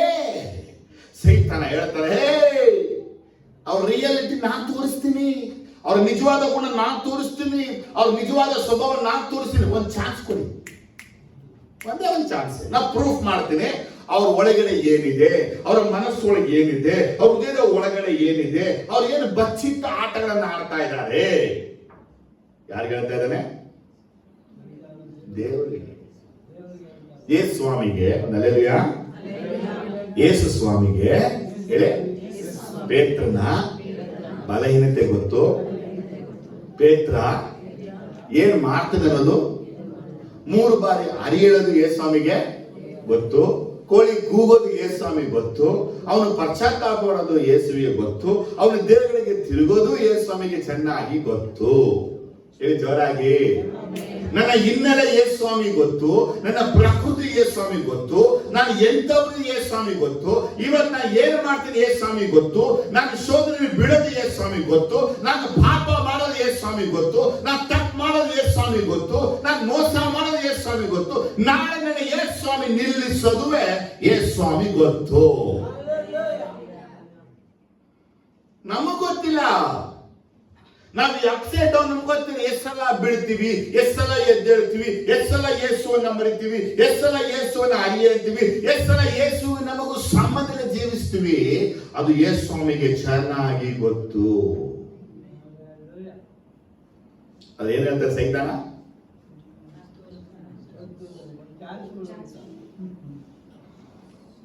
ಯೋಗದ ಬಗ್ಗೆ ನಾವು ಓದ್ಬಿಟ್ರು. ನಮ್ಮ ಸಹೋದರ ಯೋಗದ ಬಗ್ಗೆ ಪ್ರಸಂಗ ಮಾಡಿದ್ದು. ಹಿಂದೆಲ್ಲ ನಾನು ಯೋಗದ ಬಗ್ಗೆಲ್ಲ ಧ್ಯಾನಿಸುವಾಗ ಪಾಪ ಯೋಗ ಅಂತ ಯೋಚಿಸ್ತಾ ಇದ್ದೆ. ಅದು ಯಾವಾಗ ನಮ್ಮ ಜೀವನ ಸಮಸ್ಯೆಗಳೆಲ್ಲ ಬಂತು, ಅವನ್ನ ಬಿಟ್ಬಿಟ್ಟು ನಮ್ಮ ಬಗ್ಗೆ ನಾನು ಅನ್ಕೊಂಡೆ, ನಾವು ಯೋಗರಿಗಿಂತ ಕಡಿಮೆ ಇಲ್ಲ. ಯಾಕೆ? ಯೋಗ ಏನ್ ಪಾಠವನ್ನು ಅನುಭವಿಸೋನು, ಯೋಗ ಏನು ಅನುಭವಿಸೋನು, ಯೋಗ ಏನ್ ಬಾಧೆ ಅನುಭವಿಸೋನು, ನಾವು ಅದಕ್ಕಿಂತ ಹೆಚ್ಚಾದ ಬಾಧೆಗಳನ್ನ, ನೋವುಗಳನ್ನ, ಹಿಂಸೆಗಳನ್ನ. ಯೋಗನಿಗೆ ಕುಷ್ಠರೋಗ ಬಂದು ಕೆಡಿತಾ ಕೂತಿದ್ದ, ನಾವು ಆಸ್ಪತ್ರೆ ಅಡ್ಮಿಟ್ ಆಗಿ ಇಂಜೆಕ್ಷನ್ ಹಾಕೋತಾನೆ ಇದೀವಿ. ಡ್ರಿಪ್ಸ್, ಇಂಜೆಕ್ಷನ್, ಆಪರೇಷನ್, ಕುಯ್ರಿ ಎಲ್ಲ ಸಿಗುತ್ತಾ? ಒಂದು ಪರಿಶುದ್ಧ ಸೇವಕರು ದೇವರಿನ ಜೊತೆ ಇದ್ದಾರೆ ಅಂದ್ರೆ ಕತ್ತಿಯನ್ನು ಮೇಲೆ ಪಡக்கூடாது, ಪಡக்கூடாது. ಆ ಪ್ರಸಂಗವನ್ನ ಕೇಳ್ಬಿಟ್ಟು ವೈರಾಗ್ಯ ಬಂದ್ರು. ನೀವು ಪರಿಶುದ್ಧ ಸೇವೆ ಅಂದ್ರೆ, ನೀವು ಪರಿಶುದ್ಧ ಮಕ್ಕಳಂದ್ರೆ ಕತ್ತಿ ನಿಮ್ಮ ಮೇಲೆ ಬಿಡಬಾರದು. ಅವ್ರ ಹೆಂಡತಿಗೆ ಡೆಲಿವರಿ ಹೆಂಗಾಯ್ತು ಗೊತ್ತಾ? ನಾರ್ಮಲ್ ಆಗ್ಬೇಕಾ ಆಗಬಾರ್ದ? ಸಿಸರಿನೇ ಆಯ್ತು. ಕತ್ತಿ ಪಟ್ಟಿಸ ಪಡ್ಲಿಯ ಇಪ್ಪ ಏನಾಗ್ಬಿಟ್ರು. ಹಾಗಾದ್ರೆ ನಾರ್ಮಲ್ ಡೆಲಿವರಿ ಆಗ್ಬಿಟ್ರೆ ಅವರು ಪರಿಶುದ್ಧವಾಗಿದ್ದಾರೆ, ಸಿಸರಿಯನ್ ಆಗ್ಬಿಟ್ರೆ ಇದು ನಂಬ ಮಾತ. ಬೆನ್ನು ಮೂಳೆಗೆ ಇಂಜೆಕ್ಷನ್ ಕೊಟ್ಬಿಟ್ಟು ಮಾಡ್ತಾರೆ, ಆಪರೇಷನ್ಗಳಾಗ್ತೈತೆ, ಸರ್ಜರಿಗಳಾಗ್ತೈತೆ, ಕಿಡ್ನಿಯಲ್ಲಿ, ಲಿವರ್ ಅಲ್ಲಿ, ಲಂಗ್ಸ್ ಅಲ್ಲಿ, ಹಾರ್ಟ್ ಅಲ್ಲಿ, ಕಣ್ಣಿಗೆ ಆಪರೇಷನ್, ಕಿವಿ ಆಪರೇಷನ್. ಆದ್ರೆ ಇವುಗಳೆಲ್ಲ ನಡೆಯುವಾಗ ನಮ್ಗೆ ದೊಡ್ಡ ಒಂದು ನಂಬಿಕೆ, ನಾನು ಪರಿಶುದ್ಧವಾಗಿಲ್ಲ. ಯಾರು ಹೇಳೋದು? ಹಲೋ, ಯೇಸುವಿನ ಮೇಲೆ ನಿನಗೆ ನಂಬಿಕೆ ಇದೆ ಅಂದಮೇಲೆ ನಿನ್ನ ನಂಬಿಕೆಗೆ ಬರುವಂತ ಪರಿಶೋಧನೆ ನಿನ್ನ ಬಲಕ್ಕೆ ಮೀರಿದು. ನೀ ಯೇಸುವನ್ನ ನಂಬೋದು ನಿಜ ಆದ್ರೆ ನಿನ್ನ ಮನೆಯಲ್ಲಿ ಸೈತಾನ ಬರ್ತಾನೆ, ನಿನ್ನ ಕುಟುಂಬಕ್ಕೆ ಸೈತಾನ ಬರ್ತಾನೆ, ನಿನ್ನ ಮಕ್ಕಳಿಗೆ ಸೈತಾನ ಬರ್ತಾನೆ. ಕಳೆದ ವಾರವೆಲ್ಲ ನಮ್ಮ ದೇವಸ್ಥಾನ ಹಾಗೇ ಪ್ರಾರ್ಥಿಸುವಂತ ಈ ವಿಚಾರ ಮಾತಾಡ್ತಾ ಇದ್ದಾರೆ. ನಮ್ಮ ಸಭೆ ವಿಷಯಕ್ಕೂ, ನಮ್ಮ ಕುಟುಂಬ ವಿಷಯಕ್ಕೂ, ನಮ್ಮ ಪಟ್ಟಣ ವಿಷಯಗಳಿಗೂ ನಾನು ಪ್ರಾರ್ಥನೆ ಈ ವಾಕ್ಯ ಕೊಡ್ತಾರೆ. ಈ ವಾಕ್ಯ ಮಾತಾಡ್ತಾರೆ, ನಮ್ಗೆ ಅರ್ಥ ಏನ್ ದೇವ್ರ ಮಾತು ನೋಡು. ನಿನ್ನ ಮಕ್ಕಳಿಗೆ ತೊಂದರೆ, ನಿನ್ನ ಹೆಂಡತಿಗೆ ತೊಂದರೆ, ನಿನಗೆ ತೊಂದರೆ, ಸಭೆಯಲ್ಲಿ ಅನೇಕರಿಗೂ ತೊಂದರೆ. ಯಾಕಂದ್ರೆ ಸೈತಾನ ದೇವರ ಬಳಿ ಹೋಗಿ ಒಂದು ಡಿಮ್ಯಾಂಡ್ ಅನ್ನ ಮಾಡಿದ್ದಾನೆ, ನನಗೆ ಕೊಡಿ, ಇವ್ರನ್ನ ತೋರಿಸ್ತೀನಿ ಇವ್ರ ನಂಬಿಕೆ ಏನು ಅಂತ. ಮೈಕ್ ಇಟ್ಕೊಂಡು ನಾವು ಯೇಸುವಿನ ಮೇಲೆ ವೈರಾಗ್ಯವಾಗಿ ಮಾತಾಡೋದಲ್ಲ, ನಮ್ಮ ಜೀವನದಲ್ಲಿ ಬರುವ ಹೋರಾಟಗಳಲ್ಲಿ, ಹಿಂಸೆಗಳಲ್ಲಿ, ಶೋಧನೆಗಳಲ್ಲಿ ಯೇಸು ಕುರಿತು ವೈರಾಗ್ಯವಾಗಿ ನಿಲ್ಲಬೇಕು. ನಮ್ದೆಲ್ಲ ಒಂದು ಡಿಸೈಡ್ ಮಾಡ್ಬಿಟ್ಟಿದೆ, ಜೀವ ಇರೋ ತನಕ ಯೇಸು, ಸತ್ರನು ಯೇಸು, ಯಾವ ಕಾರಣಕ್ಕೂ ಯೇಸುವನ್ನ ಆರಿಯೇ ಯೇಸು ಗೊತ್ತಿಲ್ಲ ಅಂತ ಹೇಳಕ್ಕಾಗೋದಿಲ್ಲ. ಜೋರಾಗಿದೆ. ಸೈತಾನಿಗೆ ಏನಾಗುತ್ತೆ ಈಗ? ಎಲ್ಲೆಲ್ಲೂ ಉರಿ. ನಮ್ಗೆಲ್ಲ ಹೊಟ್ಟೆಲ್ ಮಾತ್ರ ಉರಿ ಬರೋದು. ಎಲ್ಲಿ ಬರೀ ನಮ್ಗೆ? ಹೊಟ್ಟೆ ಉರಿ ನಮ್ಗೆ. ಯಾಕೆ? ಅದೇ ಸೈತಾನಿಗೆ ಹೊಟ್ಟೆಲ್ ಉರಿ ಅಲ್ಲ, ಎಲ್ಲಾ ಕಡೆ ಉರಿ ಅವನಿಗೆ. ನೋಡಪ್ಪ, ಇವ್ರಿಗೆ ಇಷ್ಟು ವೈರಾಗ್ಯ ಮಾತಾಡ್ತೀಯ, ಇಷ್ಟು ವೈರಾಗ್ಯನಾ? ನೀನು ಯಾರಂತ ನಾನು ತೋರಿಸ್ತೀನಿ. ದೇವರಿಗೆ ನನ್ನ ಬಲ ಏನಂತೆ ಗೊತ್ತು, ದೇವರಿಗೆ ನನ್ನ ಕಷ್ಟ ಗೊತ್ತು, ದೇವರಿಗೆ ನನ್ನ ಸಮಸ್ಯೆ ಗೊತ್ತು, ದೇವರಿಗೆ ನನ್ನ ತಾಪತ್ರೆ ಗೊತ್ತು. ನಾನು ಮುಂದೆ ಮಾಡುವಂತ ಪ್ರತಿಯೊಂದು ಕಾರ್ಯಗಳು ಯೇಸು ಚೆನ್ನಾಗಿ ಬಲ್ಲವನಾಗಿದ್ದಾನೆ. ಇವತ್ತು ನಾವು ಯೋಚಿಸ್ತಾ ಇರ್ತೀವಿ, ಯಾಕೋ ನನಗೆ ಹೊಟ್ಟೆ ಸರಿಯಿಲ್ಲ. ಯೇಸು ನೆನ್ನೆನೆ ಗೊತ್ತು. ಇವತ್ತು ನಾ ಅಡ್ಮಿಟ್ ಆಗಿದ್ದೀನಿ, ಯೇಸುವಿಗೆ ನೆನ್ನೆನೆ ಗೊತ್ತು. ಈ ರೀತಿ ನಿಮ್ಮ ಆತ್ಮಕ್ಕೆ ಸಮಾಧಾನ ಮಾಡ್ಕೊಳ್ಳಿ. ನಿಮ್ ಜೀವನದಲ್ಲಿ ಏನಾದ್ರೂ ನಿಮ್ಮನ್ನ ಎದುರುಗೊಳ್ತಾ ಇದೆ ಅಂದ್ರೆ, ನಾ ಹಿಂದೆ ಹೇಳಿದ್ದೀನಿ, ಒಂದು ನಿಮ್ಮನ್ನ ಎದುರುಗೊಳ್ಳುತ್ತೆ ಅಂದ್ರೆ ಅದು ಯೇಸುವನ್ನ ಎದುರುಗೊಂಡೇ ಬರಬೇಕು. ನಿಮ್ ಮನೆಗೂ ನಿಮ್ಮ ಕುಟುಂಬಕ್ಕೆ ಏನಾದ್ರೂ ನಡೀತಾ ಇದ್ರೆ ಅದು ಯೇಸು ಸ್ವಾಮಿ ಅಪ್ಪಣೆ ಕೊಟ್ಟಿರ್ಬೇಕು. ಯೇಸುವಿನ ಅಪ್ಪಣೆ ಇರದೆ, ಯೇಸುವಿನ ಅಧಿಕಾರ ಇರದೆ, ಯೇಸು ಮಾತಾಡದೆ ಯಾವ ಸೈತಾನ ನಿಮ್ಮನೆ ನಿನ್ನ ಸಭೆಯೊಳಗೆ ಬರಲು ಸಾಧ್ಯವೇ ಇಲ್ಲ. ಆದರೆ ಯೇಸು ಅಪ್ಪಣೆ ಕೊಟ್ಟಿದ್ದಾನೆ ಅಂದಮೇಲೆ ಯೇಸು ನನಗೂ ಒಂದು ಅಪ್ಪಣೆ ಕೊಟ್ಟಿದ್ದಾನೆ. ಆಮೇಲೆ ಭಯ ಪಡಬೇಡಿ, ಭಯ ಪಡಬೇಡಿ ಅನ್ನುವ ಒಂದು ಪದ ಹೇಳುತ್ತೆ, ಈ ಜಗತ್ತೇ ನಡುಗಿಸ್ಬಿಡುತ್ತೆ. ಇಡೀ ಜಗತ್ತೇ ನಡುಗಿದ್ರು ನಾನ್ ನಡಗಲ್ಲ. ಯಾಕಂದ್ರೆ ಜಗತ್ತನ್ನು ಸೃಷ್ಟಿ ಮಾಡಿದ ದೇವರ ಮಾತು ಭಯ ಪಡಬೇಡ. ಜೋರಾಗಿ ಹೇಳಿ, ಭಯ ಪಡಬೇಡ. ನಿನ್ ದೇಹ ಕೈ ಬಿಟ್ಟರು ಭಯ ಪಡಬೇಡ, ನಿನ್ ಹೃದಯ ಕೈ ಬಿಟ್ಟರು ಭಯ ಪಡಬೇಡ, ನಿನ್ನ ಕಿಡ್ನಿ ಕೈ ಬಿಟ್ಟರು ಭಯ ಪಡಬೇಡ, ನಿನ್ ಲಿವರ್ ಕೈ ಬಿಟ್ಟರು ಭಯ ಪಡಬೇಡ, ನಿನ್ನ ನರಗಳು ಕೈ ಬಿಟ್ಟರು ಭಯ ಪಡಬೇಡ. ನಿನ್ನ ಒಳಗಿರುವಂತ ನಂಬಿಕೆ ಸಾಕು. ಈ ಶೋಧನೆ ಇವನಿಗೆ ಯಾಕೆ ಬಂತು? ಮೊದಲನೇ ಪ್ರಶ್ನೆ, ಈ ಶೋಧನೆ ಇವನಿಗೆ ಯಾಕೆ ಬಂತು? ನನ್ನ ಸಹಿಸ್ಕೊಳ್ತೀರಾ? ಜೋರಾಗಿ ಹೇಳಿ. ಸಹಿಸ್ಕೊತೀರಾ ಅಂದ್ರೆ ಸಮಯ ಕೊಡ್ತೀರಾ ಅಂತ ಹೇಳಿದ್ನ. ವಯಸ್ಸಾದ ಇರುವಂತ ವೈರಾಗ್ಯ. ಫಸ್ಟ್ ಈ ಶೋಧನೆ ಇವನಿಗೆ ಯಾಕೆ ಬಂತು? ಸಮ್ಟೈಮ್ಸ್ ನನ್ಗೆ ಗೊತ್ತಿಲ್ಲ, ದೇವರು ತಿಳಿಸೋದು. ಮತ್ತೆ ನಾನು ಪ್ರಾರ್ಥಿಸುವಾಗ ದೇವರು ಎರಡು ವಿಷಯ, ನಾಳೆ ಪ್ರಿಯಾ ಬರಲ್ಲ ಟ್ರಾನ್ಸ್ಲೇಷನ್, ನಾಳೆ ಫಸ್ಟ್ ಸರ್ವಿಸ್ ಅಲ್ಲಿ ಕರೆಂಟ್ ಇರಲ್ಲ, ನಾಳೆ ಈ ರೀತಿ ಒಂದು ಸಮಸ್ಯೆ ಆಗುತ್ತೆ ಅಂತ ಹೇಳೋದು. ನಾ ಪ್ರಾರ್ಥಿಸ್ತಿದ್ದೆ, ಏನಕ್ಕೆ ಹಿಂಗೆ ಆಗ್ತಾ ಇದೆ.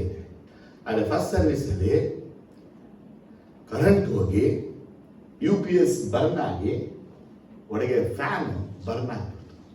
ಫಸ್ಟ್ ಸರ್ವಿಸ್ ಕರೆಂಟ್ ಇಲ್ಲದೆ ನಮ್ಮ ಸಹೋದರ ಪ್ರಸಂಗ ಮಾಡಿರೋದು. ನಾನು ಮತ್ತೆ ಪ್ರೇಯರ್ ಮಾಡ್ತಾ ಇದ್ದೆ, ಬೇರೆ ಕರೆಂಟ್ ಕೊಟ್ಟಿಲ್ಲ ಅಂದ್ರೆ ಪ್ರಸಂಗ ಮಾಡಲ್ಲ, ಬರೀ ಪ್ರೇಯರೇ ಪ್ರಸಂಗ. ಏನಂತೀರ? ಪ್ರೇಯರ್ ಪವರ್ ಇದೆಯಾ ಇಲ್ವಾ?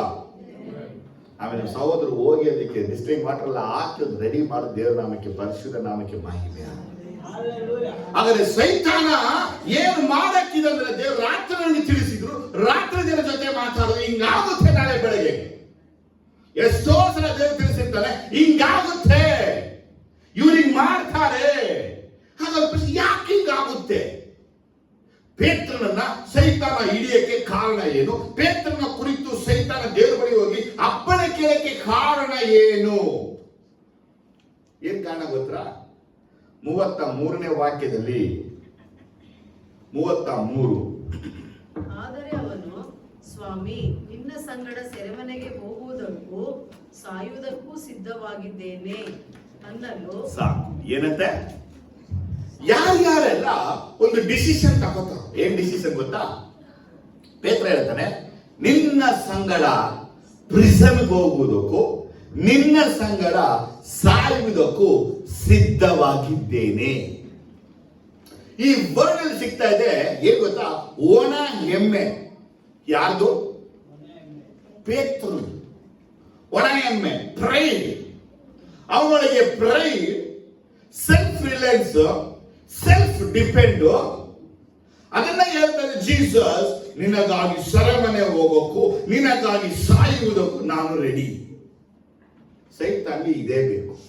ಈಗ ಸೈತಾನ ದೇವರ ಬಳಿ ಹೋಗಿ ಪೇತ್ರನಿಗೆ ಕೊಡು ಎಂಬುದಾಗಿ ಕೇಳಕ್ಕೆ ಕಾರಣ ಏನು ಅಂದ್ರೆ, ಸೆರೆಮನೆಗೆ ಹೋಗ್ತಾನ, ಇವನು ಸಾಯಕ್ಕೆ ಹೋಗ್ತಾನ, ತೋರಿಸ್ತೀನಿ ಬಾ.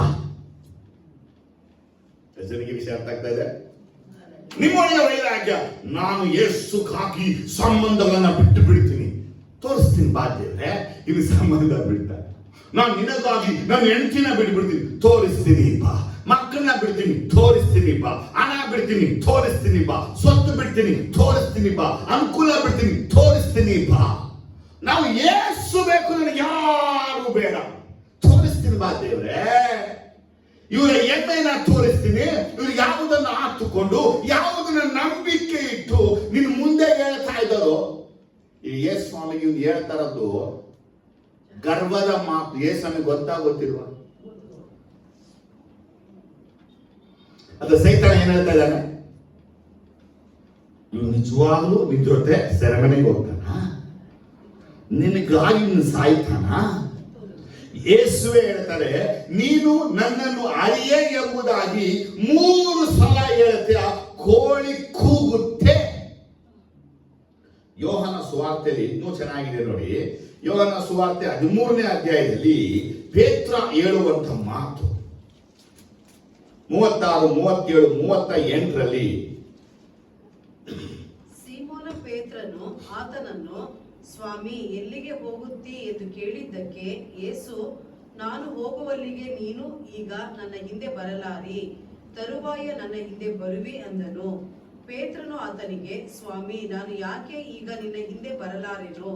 ನಿನಗಾಗಿ ನನ್ನ ಪ್ರಾಣವನ್ನಾದರೂ ಕೊಟ್ಟೇನು ಎಂದು ಹೇಳಲು ಯೇಸು, ನನಗಾಗಿ ಪ್ರಾಣ ಕೊಟ್ಟೀಯಾ?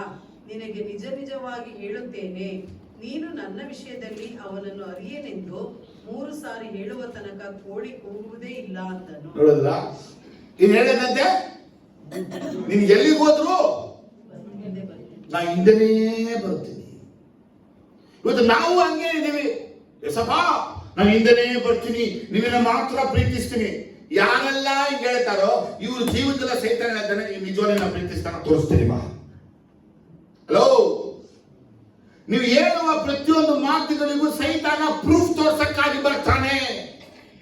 ನಿನ್ನ ಬಲದಿಂದ ಯೇಸು ಸ್ವಾಮಿ ಗೊತ್ತು, ನಿನ್ನ ಮಾತು ಯೇಸು ಸ್ವಾಮಿ ಗೊತ್ತು, ನಿನ್ನ ನಡತೆ ಯೇಸು ಸ್ವಾಮಿ ಗೊತ್ತು, ನಿನ್ನ ಪ್ರಕೃತಿ ಯೇಸು ಸ್ವಾಮಿ ಗೊತ್ತು. ಆದ್ರೆ ಮನುಷ್ಯನಿಗೆ ಗೊತ್ತಿಲ್ಲ. ಶಿಷ್ಯರ ಮಧ್ಯದಲ್ಲಿ ಪೇತ್ರ ಆಡಿದಂತ ಮಾತು ಹೆಂಗಿದ್ರೆ ಶಿಷ್ಯರಿಗೆ ನಡುಕ ಬಂದ್ಬಿಡ್ತು. ಯಾಕೆ? ಯಾರು ಹೇಳಿಲ್ಲ, ನಾನು ನಿನಗಾಗಿ ಸಾಯಕ್ಕೆ, ನಾನು ನಿನಗಾಗಿ ಪ್ರಾಣ ಕೊಡಕ್ಕೆ, ನಾನು ನಿನಗಾಗಿ ಸಾಯಕ್ಕೆ ಸಿದ್ಧ, ನಿನಗಾಗಿ ಸೆರೆಮನೆಗೆ ಸಿದ್ಧ. ಏನಪ್ಪ ವೈರಾಗ್ಯ ಹೆಂಗಿದೆ? ಅನೇಕ ಸಲ ಯೋಚಿಸ್ತೀನಿ, ಮೆನಿ ಟೈಮ್ಸ್ ನಾನು ಯೋಚಿಸ್ತೀನಿ. ಸಮ್ ಟೈಮ್ಸ್ ನಾವು ಮಾಡುವ ಅರಿಕೆಗಳೇ ನಮಗೆ ಶೋಧನೆಗಳಾಗಿ ಪರಿವರ್ತನೆ ಆಗುತ್ತೆ. ಸಮ್ ಟೈಮ್ಸ್ ನಾವು ಹೇಳುವಂತ ವೈರಾಗ್ಯದ ಮಾತುಗಳೇ ಸೈತಾನ ಇಟ್ಟುಕೊಂಡು ತೋರಿಸಿಷ್ಟ. ಅಲ್ಲಿ ತನಕ ಸೈತಾನ ಕ್ರಿಯೆ ಮಾಡಿರಲ್ಲ, ಅಲ್ಲಿ ತನಕ ಸೈತಾನ ಬಂದಿಲ್ಲ. ಈ ಯಾವಾಗ ಬರ್ತಾನೆ? ತಲೆ ತೂಕಿ ಏನಪ್ಪಾಕು. ಆಮೇನ್ ಹಲ್ಲೆಲೂಯಾ. ಹಿಂಗೆ ಆಮೇನ್ ಹಲ್ಲೆಲೂಯಾ. ಏನ್ ಹೇಳ್ದ ಏನು? ನಿನಗಾಗಿ ಪ್ರಾಣ ಕೊಡ್ತೀನಿ, ನಿನಗಾಗಿ ಸೆರೆಮನೆಗೆ ಹೋಗ್ತೀನಿ, ನಿನಗಾಗಿ ಸಾಯಕ್ಕೆ ನಾ ಸಿದ್ಧವಾಗಿದ್ದೀನಿ. ಈ 3 ಪದ ಹೇಳುತ್ತೆ ಸೈತಾನನಿಗೆ, ಪೇತ್ರನಿಗೆ ತನ್ನ ಮೇಲೂ ದೊಡ್ಡ ನಂಬಿಕೆ, ತನ್ನ ಮೇಲೂ ದೊಡ್ಡ ವಿಶ್ವಾಸ, ಸೆಲ್ಫ್ ಹೋಪ್ ಅನ್ನ ಇಟ್ಕೊಂಡಾನೆ, ಸೆಲ್ಫ್ ಡಿಪೆಂಡ್ ಇಟ್ಕೊಂಡಾನೆ, ಸೆಲ್ಫ್ ಕಾನ್ಫಿಡೆನ್ಸ್ ಇಟ್ಟಿದ್ದಾನೆ, ಮಾತ್ರವಲ್ಲದೆ ಪ್ರೈಡ್ ಆಗಿ ಮಾತಾಡ್ತಾ ಇದ್ದಾನೆ. ಈ ಮಾತನ್ನು ಆಡಿದಕ್ಕಾಗಿನೇ ಸೈತಾನಿಗೆ ಎಲ್ಲಿಲ್ಲದ ವೈರಾಗ್ಯ ಬಂದ್ಬಿಟ್ಟು ದೇವರ ಬಳಿಗೂ ಕೇಳ್ತೇವೆ, ಚಾನ್ಸ್ ಕೊಡೋಣ ತೋರಿಸ್ತೀನಿ ಯಾರು. ಅವತ್ತು ಪೇತ್ರನ ಕುರಿತು, ಶಿಷ್ಯನ ಕುರಿತು ಸೈತಾನ ಹೋಗಿ ಕೇಳಿದ ಹಾಗೆ ನಮ್ಮ ಕುರಿತು ಹೋಗಿ ದೇವರ ಬಳಿ ಕೇಳಿದ್ದಾನೆ, ಕೇಳುತ್ತಾನೂ ಇದ್ದಾನೆ. ಅದಕ್ಕೆ ನಿಮಗೆ ಸಮಸ್ಯೆ, ತೊಂದರೆ, ಬಾಧೆ, ರೋಗ, ವ್ಯಾಧಿ, ನಿಮ್ಮ ಆತ್ಮವನ್ನು ನಾಶಪಡಿಸಕ್ಕಾಗಿ, ನಿಮ್ಮ ಆತ್ಮವನ್ನು ಕೆಡಿಸಕ್ಕಾಗಿ, ನಿಮಗೆ ನಷ್ಟವನ್ನ ಉಂಟು ಮಾಡಕ್ಕಾಗಿ ಯಾವ ಬೆಲೆ ಬೇಕಾದ್ರೂ ಕಟ್ಟಕ್ಕೆ ಸೈತಾನ ರೆಡಿ. ಒಂದು ವೇಳೆ ನಿಮ್ಮ ಆತ್ಮವನ್ನ ದೋಚ್ಕೊಳ್ಳಕ್ಕೆ ನಿಮಗೆ ಸಫರಿಂಗ್ ಕೊಡಬೇಕಾದ್ರೆ ಆ ಸಫರಿಂಗ್ ಕೊಡಕ್ಕೆ ಸಿದ್ಧವಾಗಿರ್ತಾನೆ. ಬಾಧೆಗಳು ಅನೇಕರು ನೋಡಿ, ಬರೀ ರೋಗಗಳು, ವ್ಯಾಧಿಗಳು. ಯಾಕೆ ಗೊತ್ತಾ? ಈ ರೋಗ ವ್ಯಾಧಿಗಳು ಯಾಕೆ ಅಂದ್ರೆ ನಿನ್ನ ಆತ್ಮವನ್ನ ಕೆಡಿಸಿ ನಿನ್ನ ದೇವರಿಂದ ದೂರ ಮಾಡಕ್ಕಾಗಿ. ಬಾಯಿಲಿ ಹೇಳ್ಬಿಡ್ಬೇಕು, ಇದೊಂದು ರೋಗ ಯೇಸುವನ್ನ ನಂಬಿ ನನಗೆ, ಇದು ವ್ಯಾಧಿ ನನಗೆ ಯೇಸುವನ್ನ ನಂಬಿ, ನನಗೆ ಯೇಸು ಬೇಡ, ಒಂದು ಮಾತು ಸಾಕು. ನರಕ ನಿನಗೆ, ಸೈತಾನಿಗೆ ಖುಷಿ.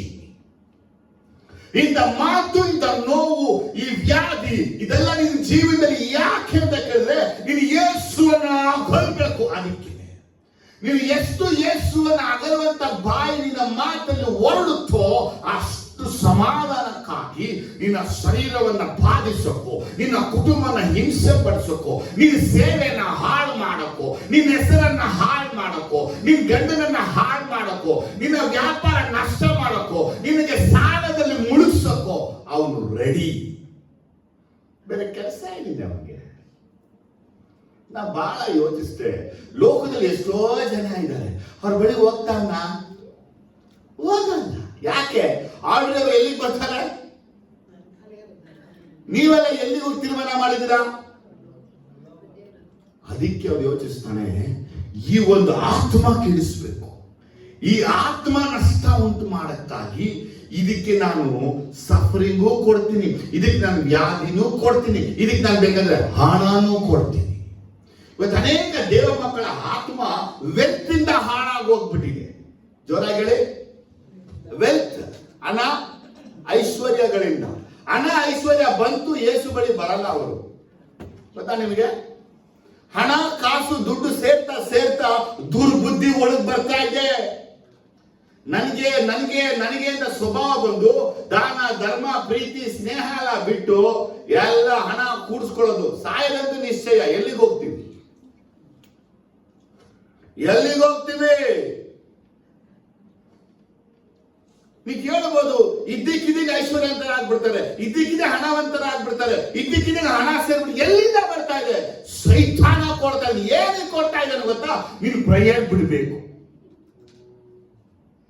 ಎಷ್ಟು ಜನ ಹಣವಂತರಾದ್ಮೇಲೆ ಪ್ರೇಯರ್ನ ಬಿಟ್ಟವರು ನೋಡಿಲ್ವಾ? ನಿಮ್ ಮುಂದೆ ಸಾಕ್ಷಿಗಳಾಗಿಲ್ವಾ? ಈಗ ಹಣ ಸೇರಿದ್ರೆ ದೌಲತ್ ಮಾತುಗಳು, ಹಣ ಸೇರಿದ್ರೆ ಸೇವಕರಿಗೆ ಬೆಲೆ ಇಲ್ಲ, ಹಣ ಸೇರಿದ ಮೇಲೆ ಮರ್ಯಾದೆ ಇಲ್ಲ, ಸಂಗಿರೋ ಅಂತಾರೆ. ಯಾಕೆ? ಹಣ ಸೇರ್ಬಿಟ್ಟಿದೆ. ಯಾವಾಗ ನಿಮ್ಮೊಳಗೆ ದುರ್ಗುಣಗಳೆಲ್ಲ ಬಂತು, ನಿನ್ನ ಆತ್ಮವನ್ನ ಸೈತಾನ ಕೆಡಿಸ್ಬಿಟ್ಟಿದ್ದಾನೆ. ಓ, ತಪ್ಪಾಗಿ ತಿಳ್ಕೋಬೇಡಿ. ನಿಮ್ಮನ್ನ ಆತ್ಮ ಕೊಂಡುಕೊಳ್ಳಕ್ಕೆ ಹಣ ಕೊಟ್ಟು ಅವನು, ಐಶ್ವರ್ಯ ಕೊಟ್ಟು ಅವನು, ಹುಡುಗಿ ಕೊಟ್ಟು ಅವನು, ಆಸ್ತಿ ಕೊಟ್ಟು ಅವನು, ಪ್ರೀತಿ ಕೊಟ್ಟು ಅವನು ಆತ್ಮ ನಾಶ ಮಾಡ್ತಾನೆ. ವಾಟ್ ಎವರ್ ಬಿ, ಹೆಂಗಾದ್ರೂ ಇವನ ಆತ್ಮ ಏನಾಗ್ಬೇಕು? ಅದಕ್ಕೆ ಏನ್ ಮಾಡ್ಬೇಕು? ನಮ್ಗೇನ್ ಬೇಕು? ಭಕ್ತ ಅನುಭವಿಸಿ ಸಾಕಾಗಿದೆ. ದುಡ್ಡು ಬಂದ್ರೆ ಸಾಕು. ಸ್ವಲ್ಪ ಎಸಿ ಇದು ಮಾಡಿ. ನಿಮ್ಗೆ ಚಳಿನಾ? ಸೆಕೆ ಆಗ್ತಾ ಇದೆ. ಆಮೇನ್ ಹಲ್ಲೆಲೂಯಾ. ಆಮೇನ್ ಜೋರಾಗಿ ಹೇಳಿ ಆಮೇನ್ ಹಲ್ಲೆಲೂಯಾ. ಆಮೇನ್ ಹಲ್ಲೆಲೂಯಾ. ಹಣ ನಿಮ್ಮ ಹತ್ರ ಸೇರ್ತಾ ಇದ್ರೆ ಎಚ್ಚರಿಕೆಯಿಂದ ಇರಬೇಕು. ಬುದ್ಧಿ ಕೆಡಬಾರ್ದು, ದುರ್ಬುದ್ಧಿ ಬರಬಾರ್ದು, ಪಾಳ್ ಬುದ್ಧಿ ಬರಬಾರ್ದು, ಕೆಟ್ಟ ಬುದ್ಧಿ ಬರಬಾರ್ದು, ಕೆಟ್ಟ ಯೋಚನೆ ಬರಬಾರ್ದು. ಒಳ್ಳೆ ಬುದ್ಧಿ. ಅಲ್ಲ ಸ್ವಾಮಿ ಇಲ್ಲಿ ಕೊಡ್ರಿ, ಅಲ್ಬೇಡಿ. ಕೆಟ್ಟ ಆಲೋಚನೆ ಒಳಗೆ ಬರಬಾರ್ದು. ಹಣ ಸೇರ್ತಾ ಸೇರ್ತಾ ನಿಮ್ಮ ದಾನ ಧರ್ಮಗಳು, ಸೇವಕರಿಗೆ ಸಹಾಯಗಳು, ಬಡವರಿಗೆ ಸಹಾಯಗಳು, ಅನಾಥರಿಗೆ ಸಹಾಯಗಳು, ಸಭೆ ಕುರಿತ ದಾಹ ಜಾಸ್ತಿನೇ ಆಗಬೇಕು. ಆಗ ಸಹಿತ ಇವರಿಗೆ ಹಣ ಕೊಟ್ಟು ನಾನು ಲಾಸ್ ಆಗಿ ಆಗ್ಬೇಕು. ಏನ್ ಹೇಳ್ತಾರೆ ರೂಪ ಅವ್ರೆ? ಇವ್ರಿಗೆ ಹಣ ಕೊಟ್ಟು ಬರ್ಮ ಸೇರಿದ ಏನ್ ಹೇಳ್ತಾರೆ? ಆ ದುಡ್ಡು ಪಣ ಬಂದ ಏನ ಪಡ್ರೆ ಉಳಿದ್ಕೆ ಸೇವಕರಿಗೂ ಸೇವಕರಿಗೂ ಅಂತೇಳಿ ನಿಮ್ಮ ಮೈಂಡ್ ಬಂತು ಅಂದ್ಕೊಳ್ಳಿ, ಟಕ್ಕಂತ ಕಟ್ ಮಾಡ್ತಾನೆ ಹಣ ಅಂತ. ಅಯ್ಯಯ್ಯೋ, ಇವ್ರಿಗೆ ಹಣ ಆಸ್ತಿ ಎಲ್ಲ ಕೊಟ್ಟಿದ್ದು ಏನಕ್ಕೆ? ನನ್ನ ಹತ್ರ ಬರಕ್ಕೆ. ಇವತ್ತು ಅನೇಕ ದೇವ ಮಕ್ಕಳಿಗೆ ಕೆಲಸವನ್ನ ಕೊಟ್ಟು ಆತ್ಮವನ್ನ ನಾಶ ಮಾಡ್ತಾ ಇದ್ದಾನೆ. ಓಟಿ ಕೊಟ್ಟು ಆತ್ಮ ನಾಶ ಮಾಡ್ತಾ ಇದ್ದಾನೆ. ಚರ್ಚಿಗೆ ಬಂದು ಓಡು ಕೆಲಸ ಬ್ರದರ್, ಭಾನುವಾರನೇ ಕೆಲಸ, ಭಾನುವಾರನೇ ಕೆಲಸ ಮಾಡು ಮಾಡು ಮಾಡು. ಯಾರಿಗಾಗಿ ಕೆಲಸ ಮಾಡ್ತಾ ಇದೆಯಾ? ನಿನ್ನ ಆತ್ಮ ನಷ್ಟಪಡಕ್ಕಾಗಿ ಸೈತಾನ ನಿನ್ನನ್ನ ಟಾರ್ಗೆಟ್ ಇಟ್ಟಿದ್ದಾನೆ. ನಾ ಮುಂದೆ ಹೇಳಕ್ಕಿದ್ದೀನಿ ಸ್ವಲ್ಪ ವಿಷಯ. ಈಗ ವಿಚಾರ ತಿಳ್ಕೋಬೇಕು. ನಿನ್ನ ತೀರ್ಮಾನಗಳು, ನಿನ್ನ ಆರೈಕೆಗಳು, ನಿನ್ನ ಒಣ ಎಮ್ಮೆಗಳು, ನಿನ್ನ ಕಾನ್ಫಿಡೆನ್ಸ್ಗಳು, ನಿನಗಿರುವಂತ ಓಪ್, ನಿನಗಿರುವಂತ ಡಿಪೆಂಡೆನ್ಸ್ ಹಾಗೇನೆ ಸೈತಾನ ದೇವ್ರ ಬಳಿ ಹೋಗಿ ಡಿಮ್ಯಾಂಡ್ ಮಾಡ್ತಾನೆ, ನನಗೊಂದು ಚಾನ್ಸ್ ಕೊಡ್ತೇನೆ. ವಾಟ್ ಎವರ್ ಬಿ, ನಿನಗೆ ಹೆಂಗಾದ್ರೂ ನಿನ್ನ ಆತ್ಮ ನಷ್ಟ ಪಡೋಕ್ಕಾಗಿ ಏನಾದ್ರೂ ಅವನು ಕೊಡಕ್ಕಾಗಿ ಅವನು ಸಿದ್ಧ. ಯಾಕೆ? ಈ ಜಗತ್ತು ಕೆಡುಕನ ವಶದಲ್ಲಿ ಬಿದ್ದದೆ ಅವನಿಗೆ ಹೆಸರು ಇಹಲೋಕಾಧಿಪತಿ ಎಂಬುದಾಗಿ. ಅವನು ನಿನಗೆ ಹಣವು ಕೊಡ್ತಾನೆ, ಐಶ್ವರ್ಯ ಕೊಡ್ತಾನೆ, ಹುಡುಗಿ ಕೊಡ್ತಾನೆ, ಸ್ವತ್ತು ಕೊಡ್ತಾನೆ, ಅನುಕೂಲ ಕೊಡ್ತಾನೆ, ಕೆಲಸ ಕೊಡ್ತಾನೆ. ಯಾಕಂದ್ರೆ ನೀನು ದೇವರನ್ನ ಬಿಟ್ಟು ದೂರ ಹೋಗಬೇಕು. ಎಷ್ಟೋ ದೇವ ಮಕ್ಕಳು ಯೇಸುವನ್ನ ಹರಿತು, ಪ್ರಾರ್ಥನೆ ಹರಿತು, ದೇವರನ್ನ ತಿಳಿದು ಇವತ್ತು ಯೇಸುವನ್ನ ಮರೆತು ಹೆಂಗಿದ್ದಾರೆ? ಯಾಕೆ ಹೊಂಟೋದ್ರು? ಯಾಕಂದ್ರೆ ಸೈತಾನ ಪ್ರೂಫ್ ಮಾಡ್ಬಿಟ್ಟ, ಇವರೆಲ್ಲ ನಾಲಾಯಕರು, ನಿನ್ನ ಹಿಂಬಾಲಿಸ್ತಾ ಇಲ್ಲ, ನಿನ್ ಸಭೆಗೆ ಬರ್ತಾ ಇಲ್ಲ, ನಿನ್ನ ಪ್ರೀತಿಸ್ತಾ ಇಲ್ಲ, ನಿನ್ ಹಿಂದೆ ಬರ್ತಾ ಇಲ್ಲ. ಇವರೆಲ್ಲ ಬಂದಿದ್ದು ಅನುಕೂಲಗಳಿಗಾಗಿ. ಅವ್ರು ಹೊಟ್ಟೆ ತುಂಬಿಸ್ಕೊಂಡ್ರು ನೋಡಿ, ಊಟ ಮಾಡಿ ಅದು ಹೊಟ್ಟೆ ತುಂಬಿಸ್ಕೊಳ್ಳುವಂತವ್ರು ಇವರು ಅಂತ ತೋರಿಸ್ತಾರೆ. ಕೆಲವರು ಮಾತ್ರನೇ ಹಣವು, ಸಾಲವು, ಕಷ್ಟವು, ಬಾಧೆಯೋ, ನೋವು, ಹಿಂಸೆಯು, ಕೊರತೆಯೋ, ವ್ಯಾಧಿಯೋ,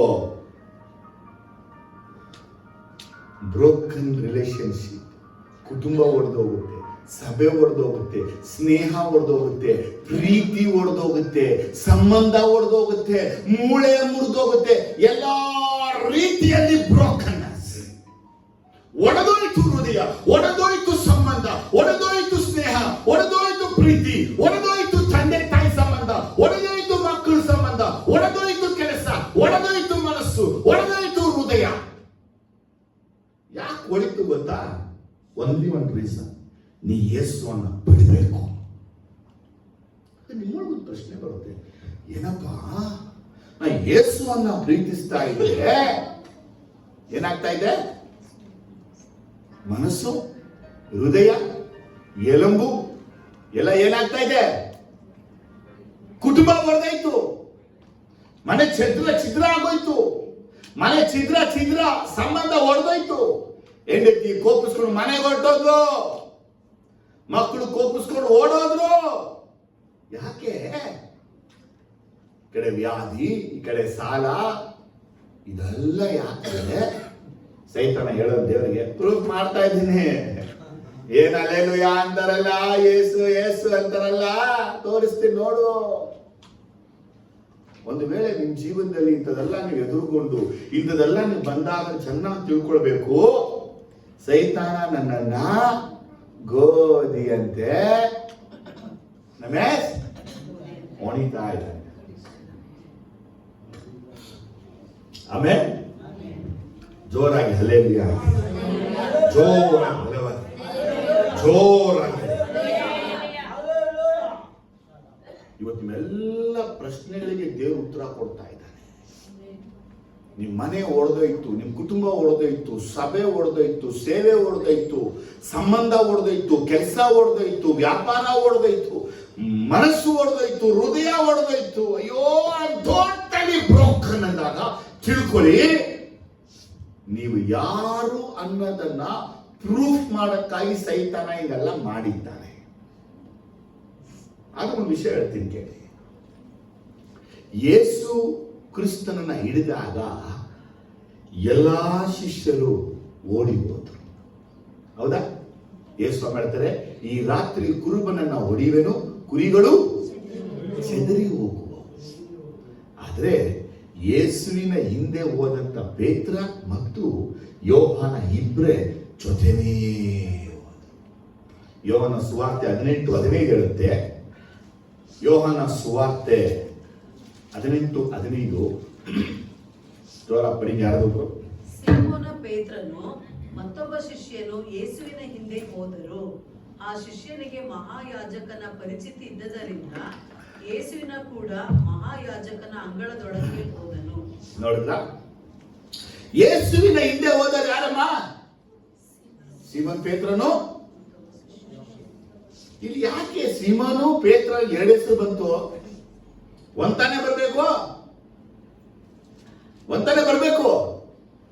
ಸಿಮೋನನೇ ಸಿಮಿಯೋನನೇ, ಇವ್ರು ಇನ್ನು ಏನ್ ಬಂದಿಲ್ಲ? ಶೋಧನೆ, ಇನ್ನೂ ಜೀವನ ಶೋಧನೆ. ಆದ್ರೆ ಇನ್ನು ಧೈರ್ಯವಾಗಿ ಹೇಳಿದ್ನಲ್ಲ, ಯೇಸುವೇ ನನ್ನ ಸೆರೆಮನೆ ಹೋಗಕ್ಕೂ, ನನ್ ಜೀವ ಕೊಡೋಕು, ನನ್ ಪ್ರಾಣ ಕೊಡೋಕು, ನಾನ್ ಸಾಯೋಕು. ಅದಕ್ಕೆ ಯೇಸುವನ್ನ ಹಿಡಿದಾಗ ಗತ್ಸಮನೆ ತೋಟದಲ್ಲಿ ಮಂಕಣ ಕಿವಿಯನ್ನ ಕತ್ತರಿಸ್ಬಿಟ್ಟ. ಶಿಷ್ಯರೆಲ್ಲ ಓಡ್ತಾ ಇದ್ದಾರೆ. 12 ದಿಕ್ಕಲ್ಲಿ ಓಡಬೇಕಾದಾಗ 10 ಜನ ಓಡಿದ್ರು, ಪೇತ್ರ ಓಡ್ಲಿಲ್ಲ. ಅಲ್ಲಿ ಅವನು ನಿಂತ. ಯಾಕೆ? ಏನ್ ಬಂತು? ನಿಮಗೂ ವೈರಾಗ್ಯ ಬರುತ್ತೆ. ಕೆಲವೊಂದು ವೇಳೆಯಲ್ಲಿ ನಿಮ್ ಬರುವಂತ ವೈರಾಗ್ಯ ನಿಮ್ ಗಂಡನ ಎದುರಿಸ್ಕೊಂಡು, ನಿಮ್ಮ ಮನೆನ ಎದುರಿಸ್ಕೊಂಡು, ನಿಮ್ಮ ಕುಟುಂಬನ ಎದುರಿಸ್ಕೊಂಡು ಯೇಸುಗಾಗಿ ನಿಲ್ತೀರಾ. ಅದು ಸ್ವಲ್ಪ ಕಾಲ ಆದ್ಮೇಲೆ ಯಾರನ್ನು ಎದುರಿಸಲ್ಲ ನೀವು. ಹೋಗ್ಲಿ ಬಿಡು, ಏ ಸ್ವಾಮಿಗೆ ನನ್ನ ಸಮಸ್ಯೆ ಗೊತ್ತು, ಏ ಸ್ವಾಮಿಗೆ ನನ್ ನೋವು ಗೊತ್ತು ಅಂತ ಹೇಳಿ ಏನ್ ಮಾಡೋದು? ಸುಮ್ಮನೆ ತೆಪ್ಪು ಕುಳಿತುಬಿಡೋದು. ಆಗ ಬಾಯಿ ಒಂದೇ ಒಂದು ಪ್ರಶ್ನೆ, ಒಂದೇ ಉತ್ತರ, ಎಲ್ಲ ದೇವರಿಗೂ ಗೊತ್ತು, ನಾನೇನು ಮಾ. ಎಲ್ಲಿ ಹೋಯ್ತು ಆ ವೈರಾಗ್ಯ? ಎಲ್ಲಿ ಹೋಯ್ತು? ಯಾಕಂದ್ರೆ ಸೈತಾನ ಕೇಳಿದ ವಿಷಯ ಯೋಬನ ಬಳಿ ಹೋಗಿ ಹೇಳ್ತಾನೆ, ಅವನು ಇರೋದೆಲ್ಲ ತೆಗೆದ್ರೆ ನಿನ್ ಮುಖದ ಮೇಲೆ ಉಗಿತಾನೆ. ಅರೆ ಇವನಿಗೆ ಹೇಳ್ತಾನೆ, ಗೋಧಿಯಂತೆ ಅವನನ್ನ ಒನೆಯ. ಆದರೆ ದೇವರ ಮಕ್ಕಳಿಗೆ ಸೈತಾನನಿಂದ ಬರುವಂತಹ ಒಂದು ಶೋಧನೆ, ಪರಿಶೋಧನೆ, ಕಷ್ಟ ಹೆಂಗಿರುತ್ತೆ ಅಂದ್ರೆ ಅದು ಗೋಧಿಯಂತೆ ಇರುತ್ತೆ. ಸೈತಾನ ಇದುವರೆಗೂ ದೇವ ಮಕ್ಕಳನ್ನ ಗೋಧಿಯಂತೆ ನೋಡೇ ಇಲ್ಲ. ಜ್ವರಗಳೇ, ಅವನು ಎಲ್ಲರನ್ನ ಅಣಜಿಯಂತೆ ನೋಡೋದು. ಹೆಂಗ್ ನೋಡ್ತಾನೆ? ಯಾಕೆ? ಅಣಜಿಗಳು ಎಲ್ಲಿರ್ತವೆ? ನರಕದಲ್ಲಿ ಇರ್ತವೆ. ಗೋಧಿ ದೇವರ ಮಕ್ಕಳು ದೇವರ ರಾಜ್ಯದಲ್ಲಿ ಸೂರ್ಯನಂತೆ ಉದಯಿಸುವಂಥದ್ದು. ನಮ್ಮನ್ನೆಲ್ಲ ದೇವರು ಗೋಧಿಗಳಾಗಿ ಈ ಲೋಕದಲ್ಲಿ ಬಿತ್ತಿದ್ದಾನೆ. ಆದರೆ ಸೈತಾನ ನಮ್ಮನ್ನ ಗೋಧಿಯಾಗಿ ರಿಕಗ್ನೈಸ್ ಮಾಡೋದಿಲ್ಲ, ನಮ್ಮನ್ನ ಗೋಧಿಯಂತೆ ಎಣಿಸೋದಿಲ್ಲ, ನಮ್ಮನ್ನ ಗೋಧಿಯಂತೆ ನೋಡೋದಿಲ್ಲ. ಅವು ನಮ್ಮನ್ನ ನೋಡದೆ ಒಟ್ಟಿನ ಹಾಗೆ. ಜೋರ ಹೇಳಿ, ಜೋರಾಗಿ. ಒಟ್ಟಿಗೆ ಆಗಬೇಕು. ಗೋಧಿ ಬೇಕಾದ್ರೆ ಬೇಕು, ಒಟ್ಟು ಯಾರಿಗೂ ಇಲ್ವಾ? ಅಣಚಿ ಹಣಜಿ, ಕೇಳಿ ಸ್ವಲ್ಪ ಗಮನಿಸ್ಬೇಕಿಲ್ಲಿ, ಹಣಜಿ ಗೋಧಿ ಜೊತೆ ಬೆಳೀತಿದೆ, ಒಟ್ಟು ಗೋಧಿ ಮೇಲಿರುತ್ತೆ. ಹೌದಾ? ಇವಾಗ ನಾವು ಗೋಧಿನ ಹಸಿಟ್ಟು ಬೇಕು, ನಮ್ಗೆ ಎಷ್ಟು ಗೋಧಿ ಹಸಿಟ್ಟು ಬೇಕು? ಕೆಳಗೆ 1 kg, ಕೆಳಗೆ 2 kg, ಕೆಳಗೆ 5 kg, ಕೆಳಗೆ 10 kg ತಿಂಗಳಿಗೆ ಗೋಧಿ ಇಲ್ಲದೆ ಕೆತ್ತೆ ಗಾಡಿ. ಯಾಕೆ? ಚಪಾತಿ, ದೋಸೆ, ಪೂರಿ ಇನ್ನೇನ್ ಮಾಡ್ತಾರೆ? ಮುರೇನಾ? ಮನೆಗಳಲ್ಲಿ ಗೋಧಿ ಹಿಟ್ಟು ಇಲ್ಲ ಅಂದ್ರೆ ಹೆಂಡತಿಗೆ ತುಂಬಾ ಟೆನ್ಷನ್. ಕೆಲವು ಮನೆ ನಡೀತಾ ಇರುತ್ತೆ ಗೋಧಿಯಲ್ಲೇ, ಅಕ್ಕಿ ಕಡಿಮೆ, ಗೋಧಿ ಜಾಸ್ತಿ. ಹೀಗೆ ನೀವು ಡಿಪ್ಪೋಲಿ ತಗೊಳ್ಳುವಂತ ಗೋಧಿಲು ಏನ್ ಮಾಡುತ್ತಾರೆ ಅವರು? ಕ್ಲೀನ್ ಮಾಡಿನೇ. ಇದುವರೆಗೂ ನೀವು ಒಟ್ಟು ಸಮೇತ ಇರುವಂತ ಗೋಧಿಯನ್ನ ಬೀಸಿ ತಿಂದಿದ್ದೀರಾ? ತಿನ್ನಿ, ಏನಾಗುತ್ತೆ?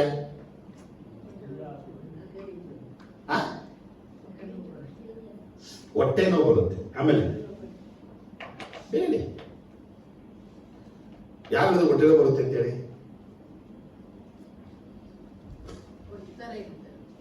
ಅದೇ ನಿಮ್ಗೆ ಹೇಳಿದ್, ಯಾರು ಹೇಳಿದ್ರು ಹೊಟ್ಟೆ ನೋವು ಬರುತ್ತೆ ಅಂತ?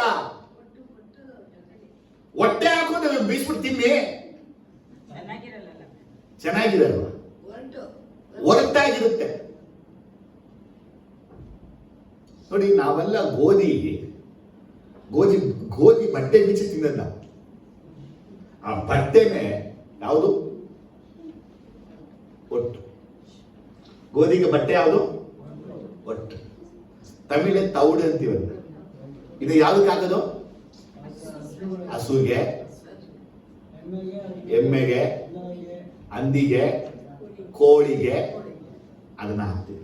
ಅದು ಹೊಟ್ಟೆನ ಬರ್ಬೇಕಾ ಬರಬಾರ್ದ? ಯಾಕಂದ್ರೆ ಅವರು ಎಲ್ಲೂ ನಿತ್ಯ ಜೀವ ಇಲ್ಲ. ಏನೇ ನಿತ್ಯ ಜೀವ ಯಾರಿಗಿರೋದು? ಒಂದು ಅಲ್ಲೆಲ್ಲೂಯಾ ಹೇಳ್ತೀರಾ? ಬಲವಾದ ಅಲ್ಲೆಲ್ಲೂಯಾ.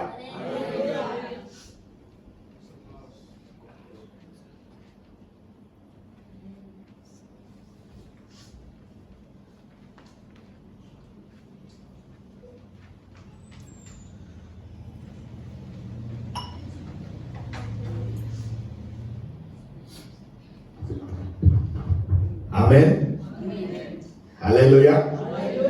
ಸೈತಾನ ಪ್ರತಿಯೊಬ್ಬ ಮನುಷ್ಯನನ್ನ ಒಟ್ಟಿನ ಹಾಗೇನೆ ನೋಡ್ತಾನೆ, ಗೋಧಿನ ನೋಡದೇ ಇಲ್ಲ.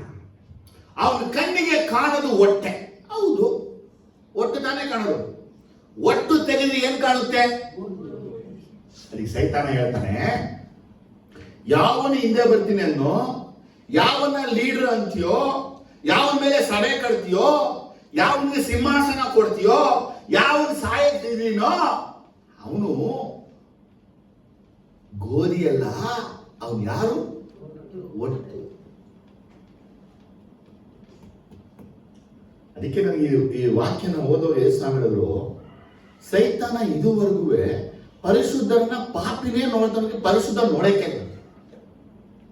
ಯಾರಾದ್ರೂ ನಾನು ಪರಿಶುದ್ಧ ಅಂತ ಹೇಳಿದ್ರು ಅವ್ರನ್ನ ನೋಡೋದು ಅವ್ನು ಹೆಂಗೆ? ಕಾಪಿ, ಕುಡಿ ಕಾಪಿ. ಇದುವರೆಗೂ ಸೈತಾನ ಯಾರನ್ನೂ ಪರಿಶುದ್ಧ ಸೇಂಟ್ಗಳಾಗಿ ನೋಡೇ ಇಲ್ಲ, ನೋಡೋದು ಇಲ್ಲ. ನಿಜನಾ? ನಿಮಗೆ ಒಂದು ವೇಳೆ ಪರಿಶುದ್ಧ ಅಂತ ಬಂದ್ಬಿಟ್ರೆ ನಿಮ್ ಶೋಧನೆ ಸ್ಟಾರ್ಟ್. ನಾನು ಒಳ್ಳೆಯವನು, ನಾನು ಪರಿಶುದ್ಧನು, ನಾನು ನೀತಿವಂತನು, ನಾನು ಸತ್ಯವಂತನು, ನಾನು ಕೆಟ್ಟದ್ ಮಾಡಲ್ಲ, ನಾನು ಕೆಟ್ಟದ್ ಹೇಳಲ್ಲ, ನಾನು ಕೆಟ್ಟದ್ ನೋಡಲ್ಲ, ನಾನು ಕೆಟ್ಟದ್ ಮಾಡಲ್ಲ, ಕೆಟ್ಟವ ಸಾವಾಸ ಮಾಡಲ್ಲ ಅಂದ್ಬಿಟ್ರೆ ನಿನಗೆ ಮರುಕ್ಷಣವೇ ಎಲ್ಲ ಸ್ಟಾರ್ಟ್. ಯಾಕಂದ್ರೆ ಅವನು ನಿಮ್ಮನ್ನ ನೋಡೋ ನೋಟ ಒಟ್ಟು, ಅವನು ನಿಮ್ಮನ್ನ ನೋಡೋ ನೋಟ ಅಣಜಿ. ಅವನು ನಿಮ್ಮನ್ನ ಗೋಧಿಯಾಗಿ ನೋಡೋದು ಇಲ್ಲ, ಗೋಧಿಯಾಗಿ ಎಣಿಸಿಕೊಳ್ಳೋದಿಲ್ಲ, ಗೋಧಿಯಾಗಿ ನಂಬಲೇ ಇಲ್ಲ. ನನಗೆ ಸ್ವಾಮಿ ಹೇಳಿದ ಮಾತು ಇರ್ತದೆ ಬೆಳಗ್ಗೆ. ನಾನು ಸೇವೆಗೆ ಬಂದ ಮೊದಲು 1 ವರ್ಷ 2 ವರ್ಷ ಅನ್ಸುತ್ತೆ, 2-3 ವರ್ಷ ಒಳ್ಳೆ ರಾಡ್ ತರಾನೇ ಇದ್ದೆ, ಕಬ್ಬಣ ತರ ಇದ್ದೆ, ಐರನ್ ತರ ಇದ್ದೆ ನಾನು. ಆಮೇಲೆ ಸ್ಟಾರ್ಟ್ ಆಯ್ತು, ನಾನು ಐರನ್ ಅಲ್ಲ ಗೋಧಿ ಎರಡೇ. ಅವತ್ತಲ್ಲ, ಅವತ್ತಿನಿಂದ ಹಿಡಿದು ಇವತ್ತು ತನಕ ಒಣಿತಾನೇ ಅವೇ ನನ್ನ.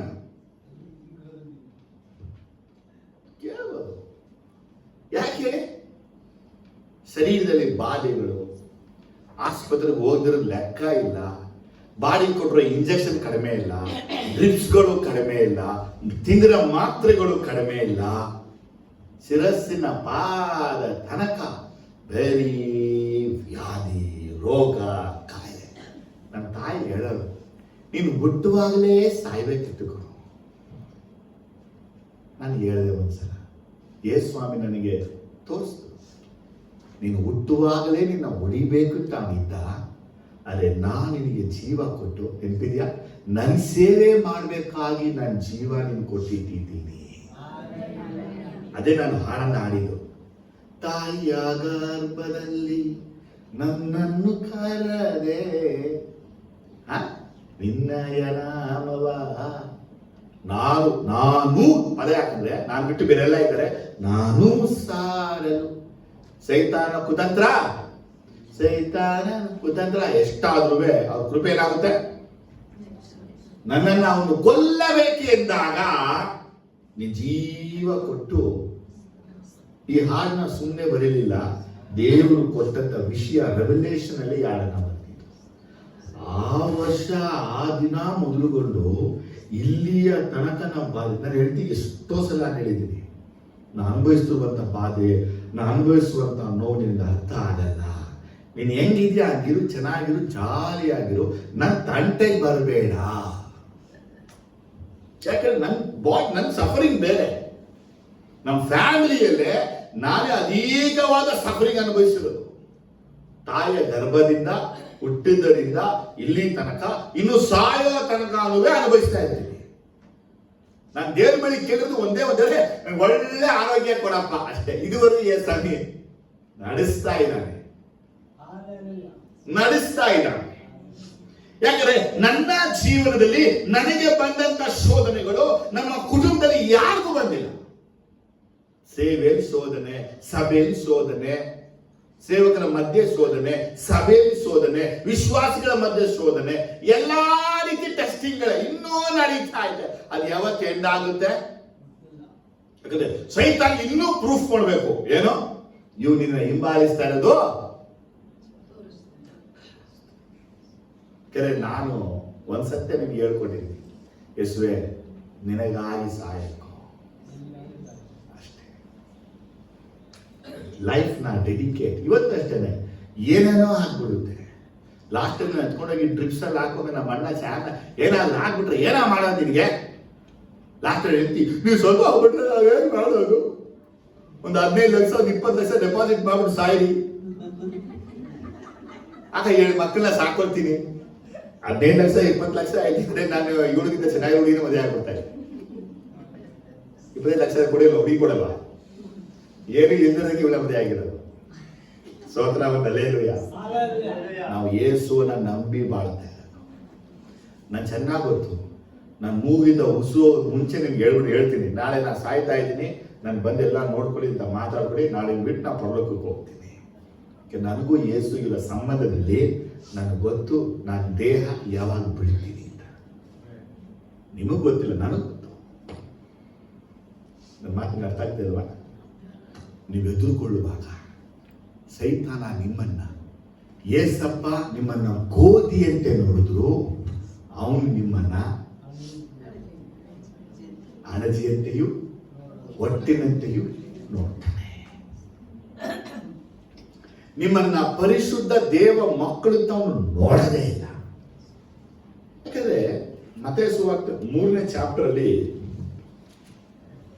ಯೇಸು ಅನ್ನೋದು ಮಾತನ್ನ ಹೇಳ್ತಾರೆ.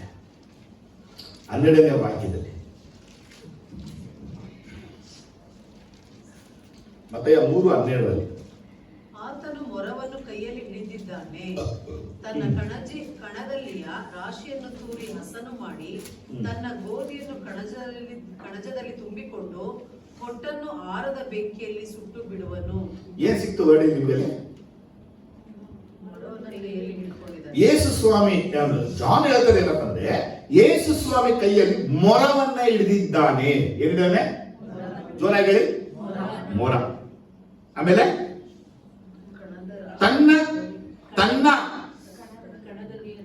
ತನ್ನ ಕಣದಲ್ಲಿಯ ರಾಶಿಯನ್ನು ತೂರಿ ಹಸನು ಮಾಡಿ ತನ್ನ ಗೋಧಿಯನ್ನು ಕಣಜದಲ್ಲಿ, ಇಲ್ಲಿ ತೂರಿ ಹಸನು ಮಾಡೋದು ಯಾರು?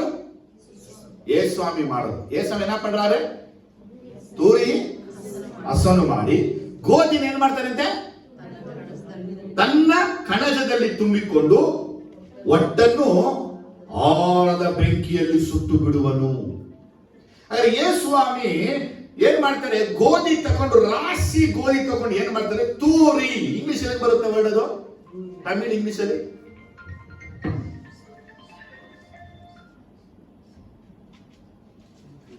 தமிழ் வந்து இங்கிலீஷ். தூற்றுக்குடியில் அவர் கையில் இருக்கிறது. அவர் தமது களத்தை நன்றாக விளக்கி தமது கோதுமைகளை களஞ்சியத்தில் சேர்ப்பார். பதிரியோ அவியாத அக்னியில் சுட்டெரிப்பார் என்றார். English. His winnowing fan is in his hand, and he will thoroughly purge his threshing floor and gather his wheat unto the barn. ಇನ್ನೊಂದ್ಸಲ ಪಡಿಗೋ. His winnowing fan winnowing PAN is in his hand, and he will thoroughly purge his threshing floor threshing floor. and gather his wheat into the barn. ನೀವು ಓದ್ರಿ English ಅಲ್ಲಿ. His winning fork is in his hand, and he will clear his threshing floor and gather his wheat into the barn. ಸಾಕು. ಸರಿ, ಈಗ ಒಂದು ಇಲ್ಲಿ ತಗೊಳ್ಳೋದ ನಾವು ಯೇಸು ಸ್ವಾಮಿ ಮಾಡುವಂತ ಕಾರ್ಯ ಏನು ಮಾಡಲ್ಲ? ಯೇಸು ಸ್ವಾಮಿ ಫಸ್ಟ್ ಹೇಳಿ ಮೊರ ಹಿಡಿದಿದ್ದಾರೆ. ಕೈ ಹಿಡಿದರೆ ಮೊರ. ಹಿಂದೆಲ್ಲ ಮನೇಲಿ ಗೋಧಿ ಎಲ್ಲ ತಗೊಂಡು ಬಂದ್ರೆ ಮೊರದಲ್ಲೇ ಏನ್ ಮಾಡೋರು ಇಲ್ವಾ? ಅವೇನ್ ಮಾಡೋರು? ಹಿಂಗ ಹಾಕಿ ಸ್ವಲ್ಪ ಕೈಯಲ್ಲಿ ಹಾಕಿ. ಇವತ್ತು ನಮ್ಮ ಹೆಂಡತಿ ಮಕ್ಕಳಿದೆಲ್ಲ ಮಾಡ್ತಾರ, ನಾವು ರೆಡಿಮೇಡ್ ತಗೊಂಡ್ಬಂದ್ಬಿಡ್ತೀವಿ, ಇಲ್ಲಿ ಹಾಕ್ತಾರೆ ಚಪಾತಿ. ಚಪಾತಿ ಕಲಸಿ ಮಾಡಿ ಚಪಾತಿ ಬೇರೆ ಮಾಡ್ಬೇಕ ಈ ಟೈಮಲ್ಲಿ? ದೋಸೆ ಮಾಡ್ಕೊಡಲ್ಲ, ಬೇರೆ ಕೆಲಸನೇ ಇಲ್ಲ, ಚಪಾತಿ ಬೇರೆ ಇಲ್ಲ. ಮನೆಗಳಲ್ಲಿ ದೊಡ್ಡ ಸಮಸ್ಯೆ. ಎಲ್ಲಾ ಮಕ್ಕಳು ಅನ್ನ ಸಾಂಬಾರೇ, ಒಬ್ಬ ಮಾತ್ರ ಚಪಾತಿ ಬೇಕು ಅಂತ ಕೋಪ. ಎಲ್ಲ ಅನ್ನ ಸಾರು ತಿನ್ನುವಾಗ ಒಬ್ಬ ಹೇಳ್ತಾರೆ. ಹಳೆ ಕಾಲದಲ್ಲಿ ನೋಡಿದ್ರೆ ಮೊರವನ್ನ ಹಿಡಿದು ಅದನ್ನ ಗೋಧಿನ ಉಜ್ಜಿಬಿಟ್ಟು ಆಮೇಲೆ ನಂದಿ ಆ ಒಟ್ಟರೆ ಏನ್ ಮಾಡೋರು? ಇದನ್ನ ಯಾರು ಮಾಡ್ತಾರಂತೆ? ಯೇಸು ಮಾಡ್ತಾರೆ. ಸರಿನಾ? ಒಂದು ವಿಷಯ ಅರ್ಥ ಆಯ್ತಲ್ಲ? ಎರಡನೇ ಆಮೋಸ್ 9:9ರಲ್ಲಿ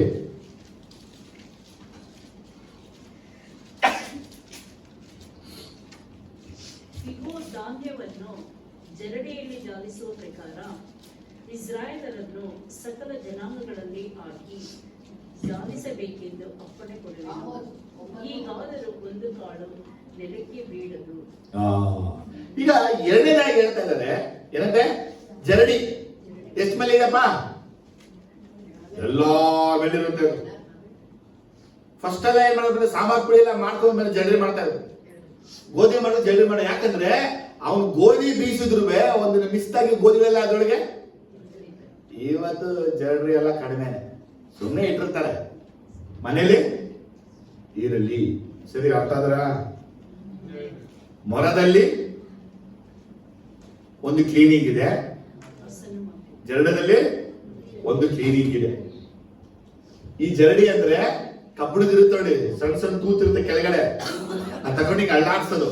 ಈಗ ಅಳ್ಳಾಡ್ಸಕ್ ಏನಾಗುತ್ತೆ ಅಂದ್ರೆ ಒಟ್ಟುಗಳೆಲ್ಲ ಕೆಳಗೆ ಬಿಡುತ್ತೆ, ಕಲ್ಲುಗಳೆಲ್ಲ ಕೆಳಗೆ ಬಿಡುತ್ತೆ, ಗೋಧಿ ಮಾತ್ರ ಉಳ್ಕೊಳ್ಳುತ್ತೆ. ಆ ತೂತುಗಳ ಚಿಕ್ಕ ಚಿಕ್ಕ ತೂತು, ದೊಡ್ಡ ತೂತುಗಳಿರಲ್ಲ, ಗೋಧಿ ಬೆಳಗಿಸಿ ತೂತಿರಲ್ಲ ಅದರಲ್ಲಿ. ಅದಕ್ಕೆ ವಾಕ್ಯ ಹೇಳುತ್ತೆ, ಒಂದು ಕಾಳುವೆ ನೆಲಕ್ಕೆ ಬೀಳದು. ಏನೋ ಇದು ದೇವರು ಮಾಡುವಂತ ಕಾರ್ಯ. ಸೈತಾನ ಏನ್ ಹೇಳ್ತಾ ಇದ್ದಾನೆ? ಗೋಧಿಯಂತೆ ಒಲಿಯಬೇಕು. ವಾಟ್ ಮೀನ್? ಲೂಕ ಸುವಾರ್ತೆ 22:31 ಇಂಗ್ಲಿಷ್, ತಮಿಳ್. ಒನೆಯದು ಅಂದ್ರೆ ಏನು? ಒನೆಯದು ಅಂದ್ರೆ ಲೂಕ 22:31. ಸೀಮೋನನೇ ಸೀಮೋನನೇ, ನೋಡು, ಸೈತಾನನು ನಿಮ್ಮನ್ನು ಗೋಧಿಯಂತೆ ಒನೆಯಬೇಕೆಂದು ಅಪ್ಪಣೆ ಕೇಳಿಕೊಂಡನು. English. Simon, Simon, behold, Satan demanded to have you, that he might sift you like wheat. Shift you Like wheat. Beat. ಸೀಮೋನೇ ಶಿಫ್ಟ್ ತಮಿಳ್. பின்பு கர்த்தர், சீமோனே சீமோனே, இதோ கோதுமையை களத்தினால் குடைக்கிறது போல சாத்தான் ಕಳೆತ್ತಿನ குடைக்கிறது போல ಅಡುಚನ ಹಂಗ. ಒನೆಯದಂದ್ರೆ ಏನಮ್ಮ?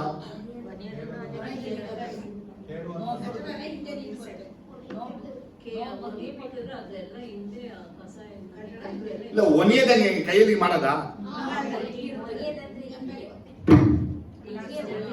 ಮೊದಲೇ ಮಾಡ್ತಾರೆ, ಅದು ಕಲ್ಲು ಅದೇ ಕೇಳ್ತಾ ಇರೋದು ಈಗ.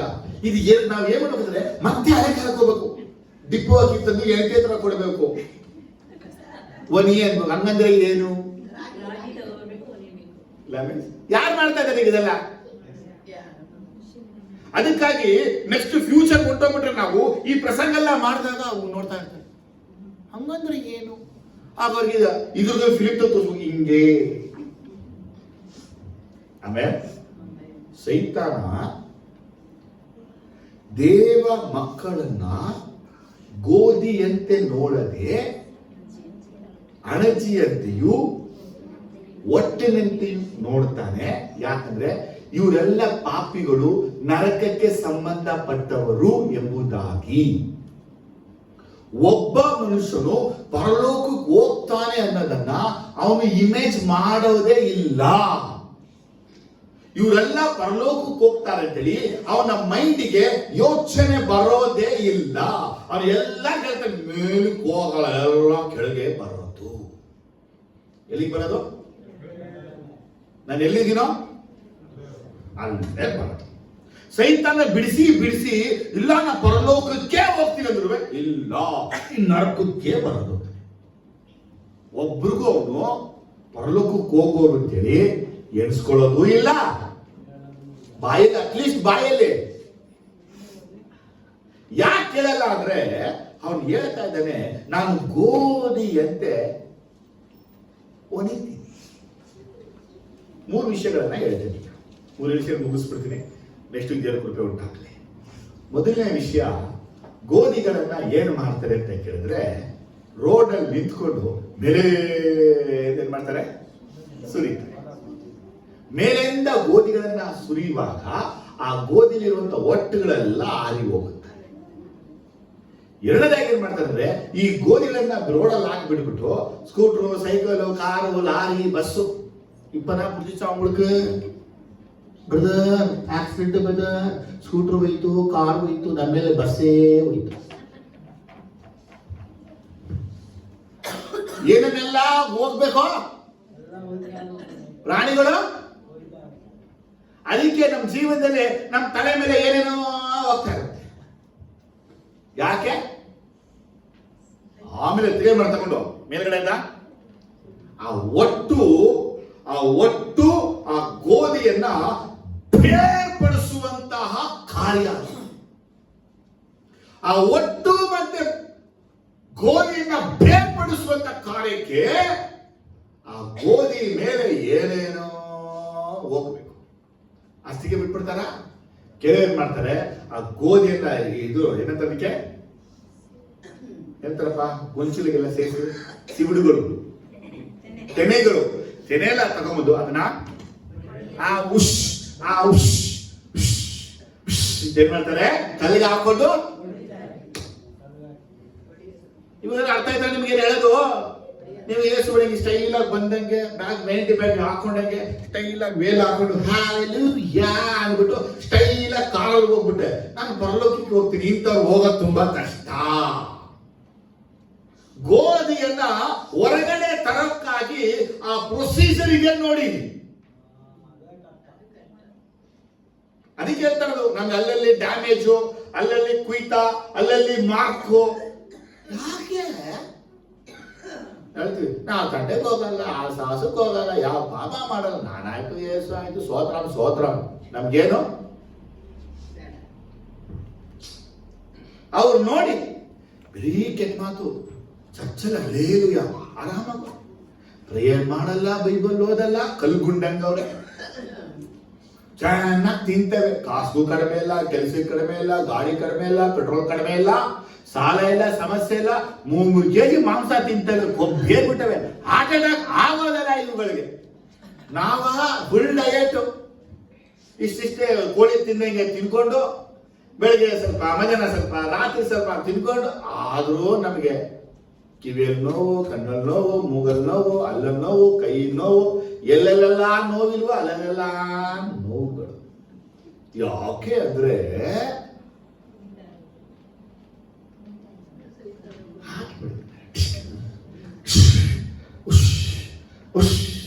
ಯಾರು ಹೇಳ್ತಾ ಇರೋದು? ತೆನೆಗಳನ್ನ ಒಡೆಯುವ ರೀತಿಯಲ್ಲಿ ಸೈತಾನ ನಮ್ಮನ್ನ ಹಾಕೊಂಡು ಹೊಡಿತಾವನೆ.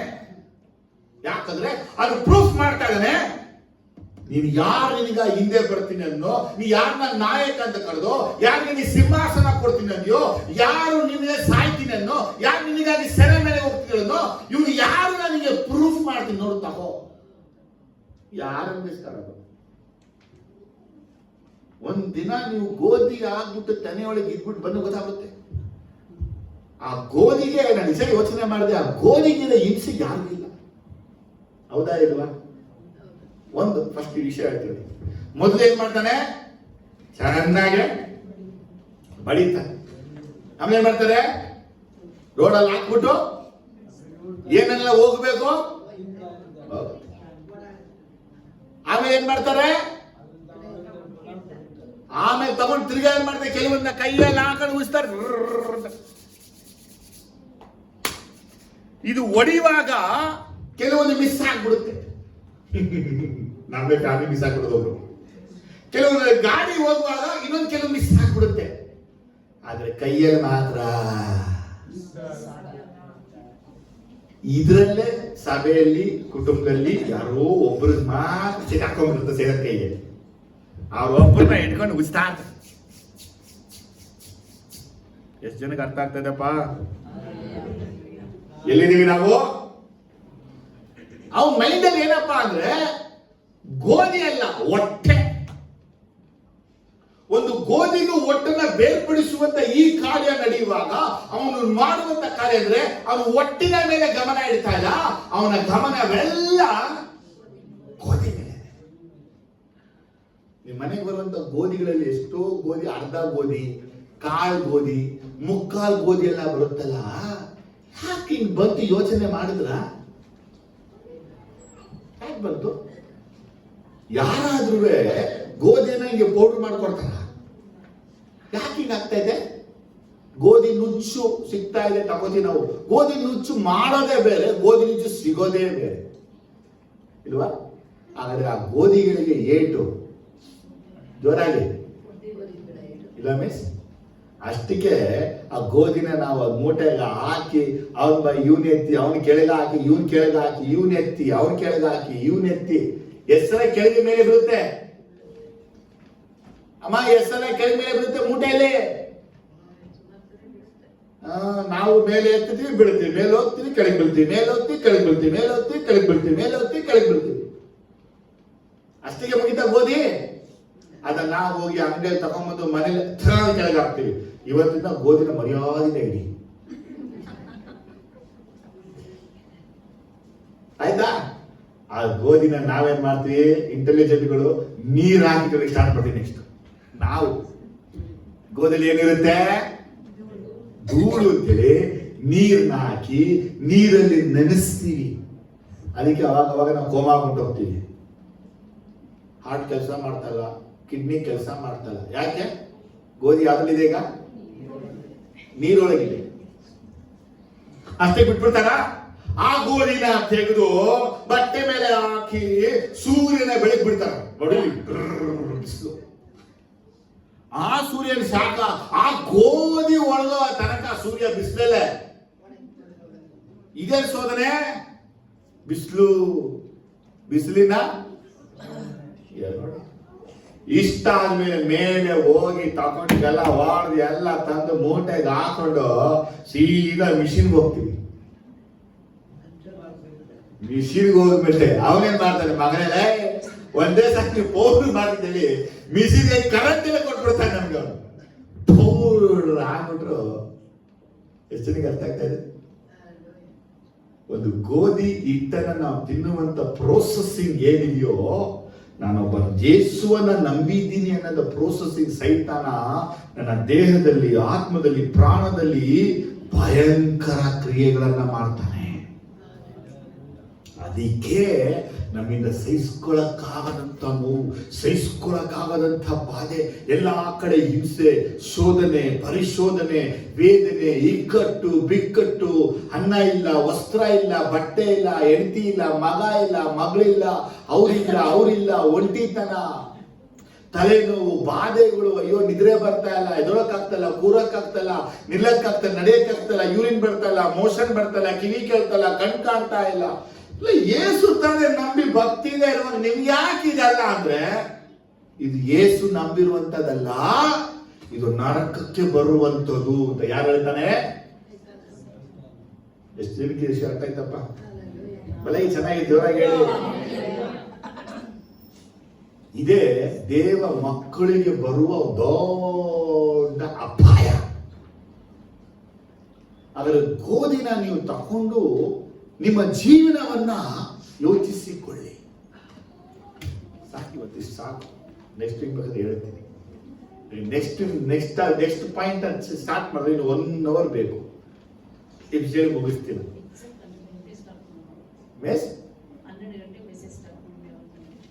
ನಾವು ದೇವರ ವಾಕ್ಯದಲ್ಲಿ ಏನ್ ಕಲಿತಾ ಇದ್ದೀವಿ ಅಂತ ಹೇಳಿದ್ರೆ, ನನ್ನ ಒಳಗೆ ಯೇಸು ನನ್ನನ್ನ ಒಂದು ಗೋಧಿಯಾಗಿಟ್ಟಿದ್ದಾನೆ. ನನ್ನ ದುರ್ಬಲತೆ, ನನ್ನ ಬಲಹೀನತೆ, ನನ್ನ ತಪ್ಪು, ನನ್ನ ಪಾಪ, ನನ್ನ ಹಿಂಜಾರುವಿಕೆ, ನಾನು ಯೇಸುವನ್ನ ಅರಿಯೇ ಹೇಳೋದು, ಯೇಸುವನ್ನ ಗೊತ್ತೇ ಹೇಳೋದು ಎಲ್ಲ ಯೇಸುವಿಗೆ ಗೊತ್ತು.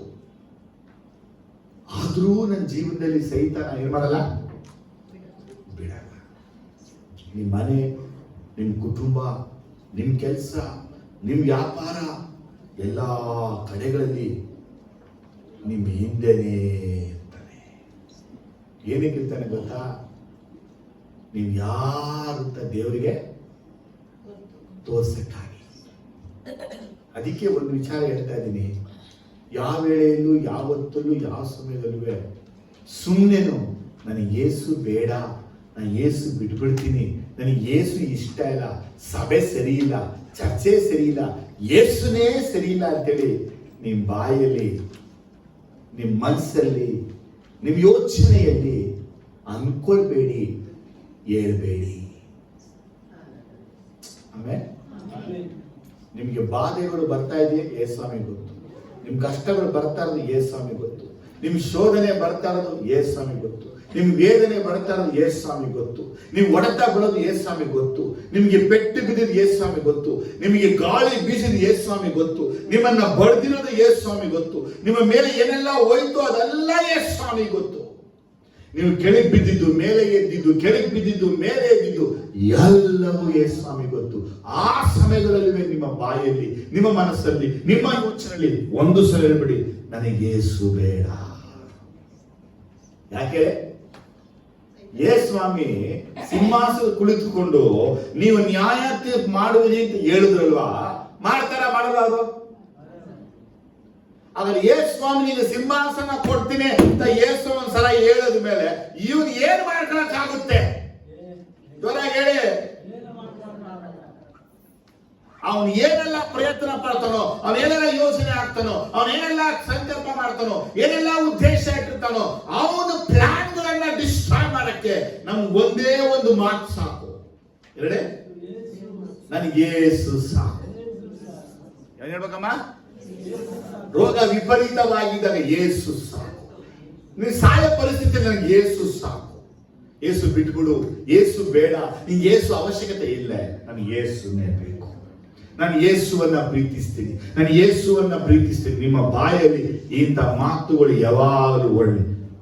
ನನಗೆ ಬೇಡ, ನನ್ನ ಪ್ರೇಯರ್ ಬರಲ್ಲ, ನನ್ನ ಚರ್ಚಿಗೆ ಬರಲ್ಲ, ನನಗೆ ಯೇಸು ಬೇಡ, ನನಗೆ ಪ್ರಾರ್ಥನೆ ಬೇಡ, ನನಗೆ ಬೇಡ ಬೇಡ ಬೇಡ ಅಂದ್ರೆ ಯಾರನ್ನ ಬೇಡ ಅಂತಾರದು? ಯೇಸುವನ್ನೇ ಬೇಡ ಅಂತಾರ ನೀವು. ಅದಕ್ಕಾಗಿ ಯಾವತ್ತುವೆ ದೇವರಿಗೆ ಸಂಬಂಧಪಟ್ಟ ಕಾರ್ಯಗಳಲ್ಲಿ ಏನ್ ಬರಬಾರ್ದು? ನಾ ಬರಲ್ಲ, ಬೇಡ ಅನ್ನುವಂತ ಪದ ಬರಬಾರ್ದು. ಆದ್ರೆ ನಿಮ್ಗೆ ಒಂದು ಮಾತ್ರ ಇರಬೇಕು, ಯೇಸು ಹೇಳಿದ್ರು, ದೇಹವನ್ನ ಕೊಲ್ಲುವವನಿಗೆ ಹೆದರಬೇಡಿ, ದೇಹ ಆತ್ಮ ಎರಡು ಕೊಂದು ನರಕದಲ್ಲಿ ಹಾಕಬಲ್ಲ ಆತನಿಗೆ ಆ ನಂಬಿಕೆ ನಿಮ್ಗಿರಬೇಕು. ಸೈತಾನಿಗೆ ಎಲ್ಲೂ ಹೇಳಿಲ್ಲ ದೇವರು, ಅವನಿಗೆ ಭಯ ಪಡಿ. ಅವನು ನಿಮ್ಮನ್ನ ಹೊಡಿಬೋದು, ಬಡಿಬೋದು, ಎಲ್ಲ ಮಾಡ್ಬೋದು. ಪೌಲ ಹೇಳ್ತಾನೆ, ಆತನ ಸೇವೆಯಲ್ಲಿ ಎಷ್ಟೋ ಪ್ರಯಾಸ ಪಟ್ಟೆ, ಪ್ರಯಾಸ ನಾನು ಪಡ್ಲಿಲ್ಲ, ಕೃಪೆಯೇ ಪ್ರಯಾಸ ಪಟ್ಟಿತು. ಆಮೇಲೆ ನಿಮ್ ರೋಗದಲ್ಲಿ ನಿಮ್ಗೆ ಕೃಪೆ ಇದೆ, ವ್ಯಾಧಿಯಲ್ಲಿ ಕೃಪೆ ಇದೆ, ಕಷ್ಟದಲ್ಲಿ ಕೃಪೆ ಇದೆ, ಸಮಸ್ಯೆಯಲ್ಲಿ ಕೃಪೆ ಇದೆ, ಹಿಂಸೆಯಲ್ಲಿ ಕೃಪೆ ಇದೆ, ತೊಂದರೆಯಲ್ಲಿ ಕೃಪೆ ಇದೆ, ಬಾಧೆಯಲ್ಲಿ ಕೃಪೆ ಇದೆ, ಇಕ್ಕಟ್ಟಲ್ಲಿ ಕೃಪೆ ಇದೆ, ಬಿಕ್ಕಟ್ಟಲ್ಲಿ ಕೃಪೆ ಇದೆ, ಉಪದ್ರವದಲ್ಲಿ ಕೃಪೆ ಇದೆ, ವೇದನೆಯಲ್ಲಿ ಕೃಪೆ ಇದೆ, ವ್ಯಾಕುಲದಲ್ಲಿ ಕೃಪೆ ಇದೆ, ಸಂಕಟದಲ್ಲಿ ಕೃಪೆ ಇದೆ, ದುಃಖದಲ್ಲಿ ಕೃಪೆ ಇದೆ, ಬಲಹೀನತೆಯಲ್ಲಿ ಕೃಪೆ ಇದೆ, ದೌರ್ಬಲ್ಯದಲ್ಲಿಯೂ ಕೃಪೆ ಇದೆ. ನೀವು ಯಾವ ಸಿಚುವೇಶನ್ಗೆ ಹೋದ್ರು, ಯಾವ ಪರಿಸ್ಥಿತಿಗೆ ಹೋದ್ರು, ಯಾವ ಸನ್ನಿವೇಶಕ್ಕೆ ಹೋದ್ರು, ನಿಮ್ ಜೊತೆ ಯೇಸುವಿನ ಕೃಪೆ ಯಾವಾಗಲೂ ಸದಾ ಇರುತ್ತೆ. ಬೇರೆ ಏನ್ ಇದಕ್ಕಿಂತ ಏನ್ ಬೇಕು ಕೇಳಿ ಜೋರಾಗೆ. ಯಾವಾಗಲೂ ಏಸಪ್ಪ ನೀವು ಸಾಕು, ನಿಮ್ ಕೃಪೆ ಸಾಕು. ಹಾಗೆ ಏನ್ ನಿಂತ್ಕೊಳ್ಳಿ, ಪ್ರಾರ್ಥಿಸೋಣ. ಹೇಳಿ, ಏಸಪ್ಪ ನೀವು ಸಾಕು, ನಿಮ್ ಕೃಪೆ ಸಾಕು. ನೀವು ಸಾಕು, ನಿಮ್ ಕೃಪೆ ಸಾಕು.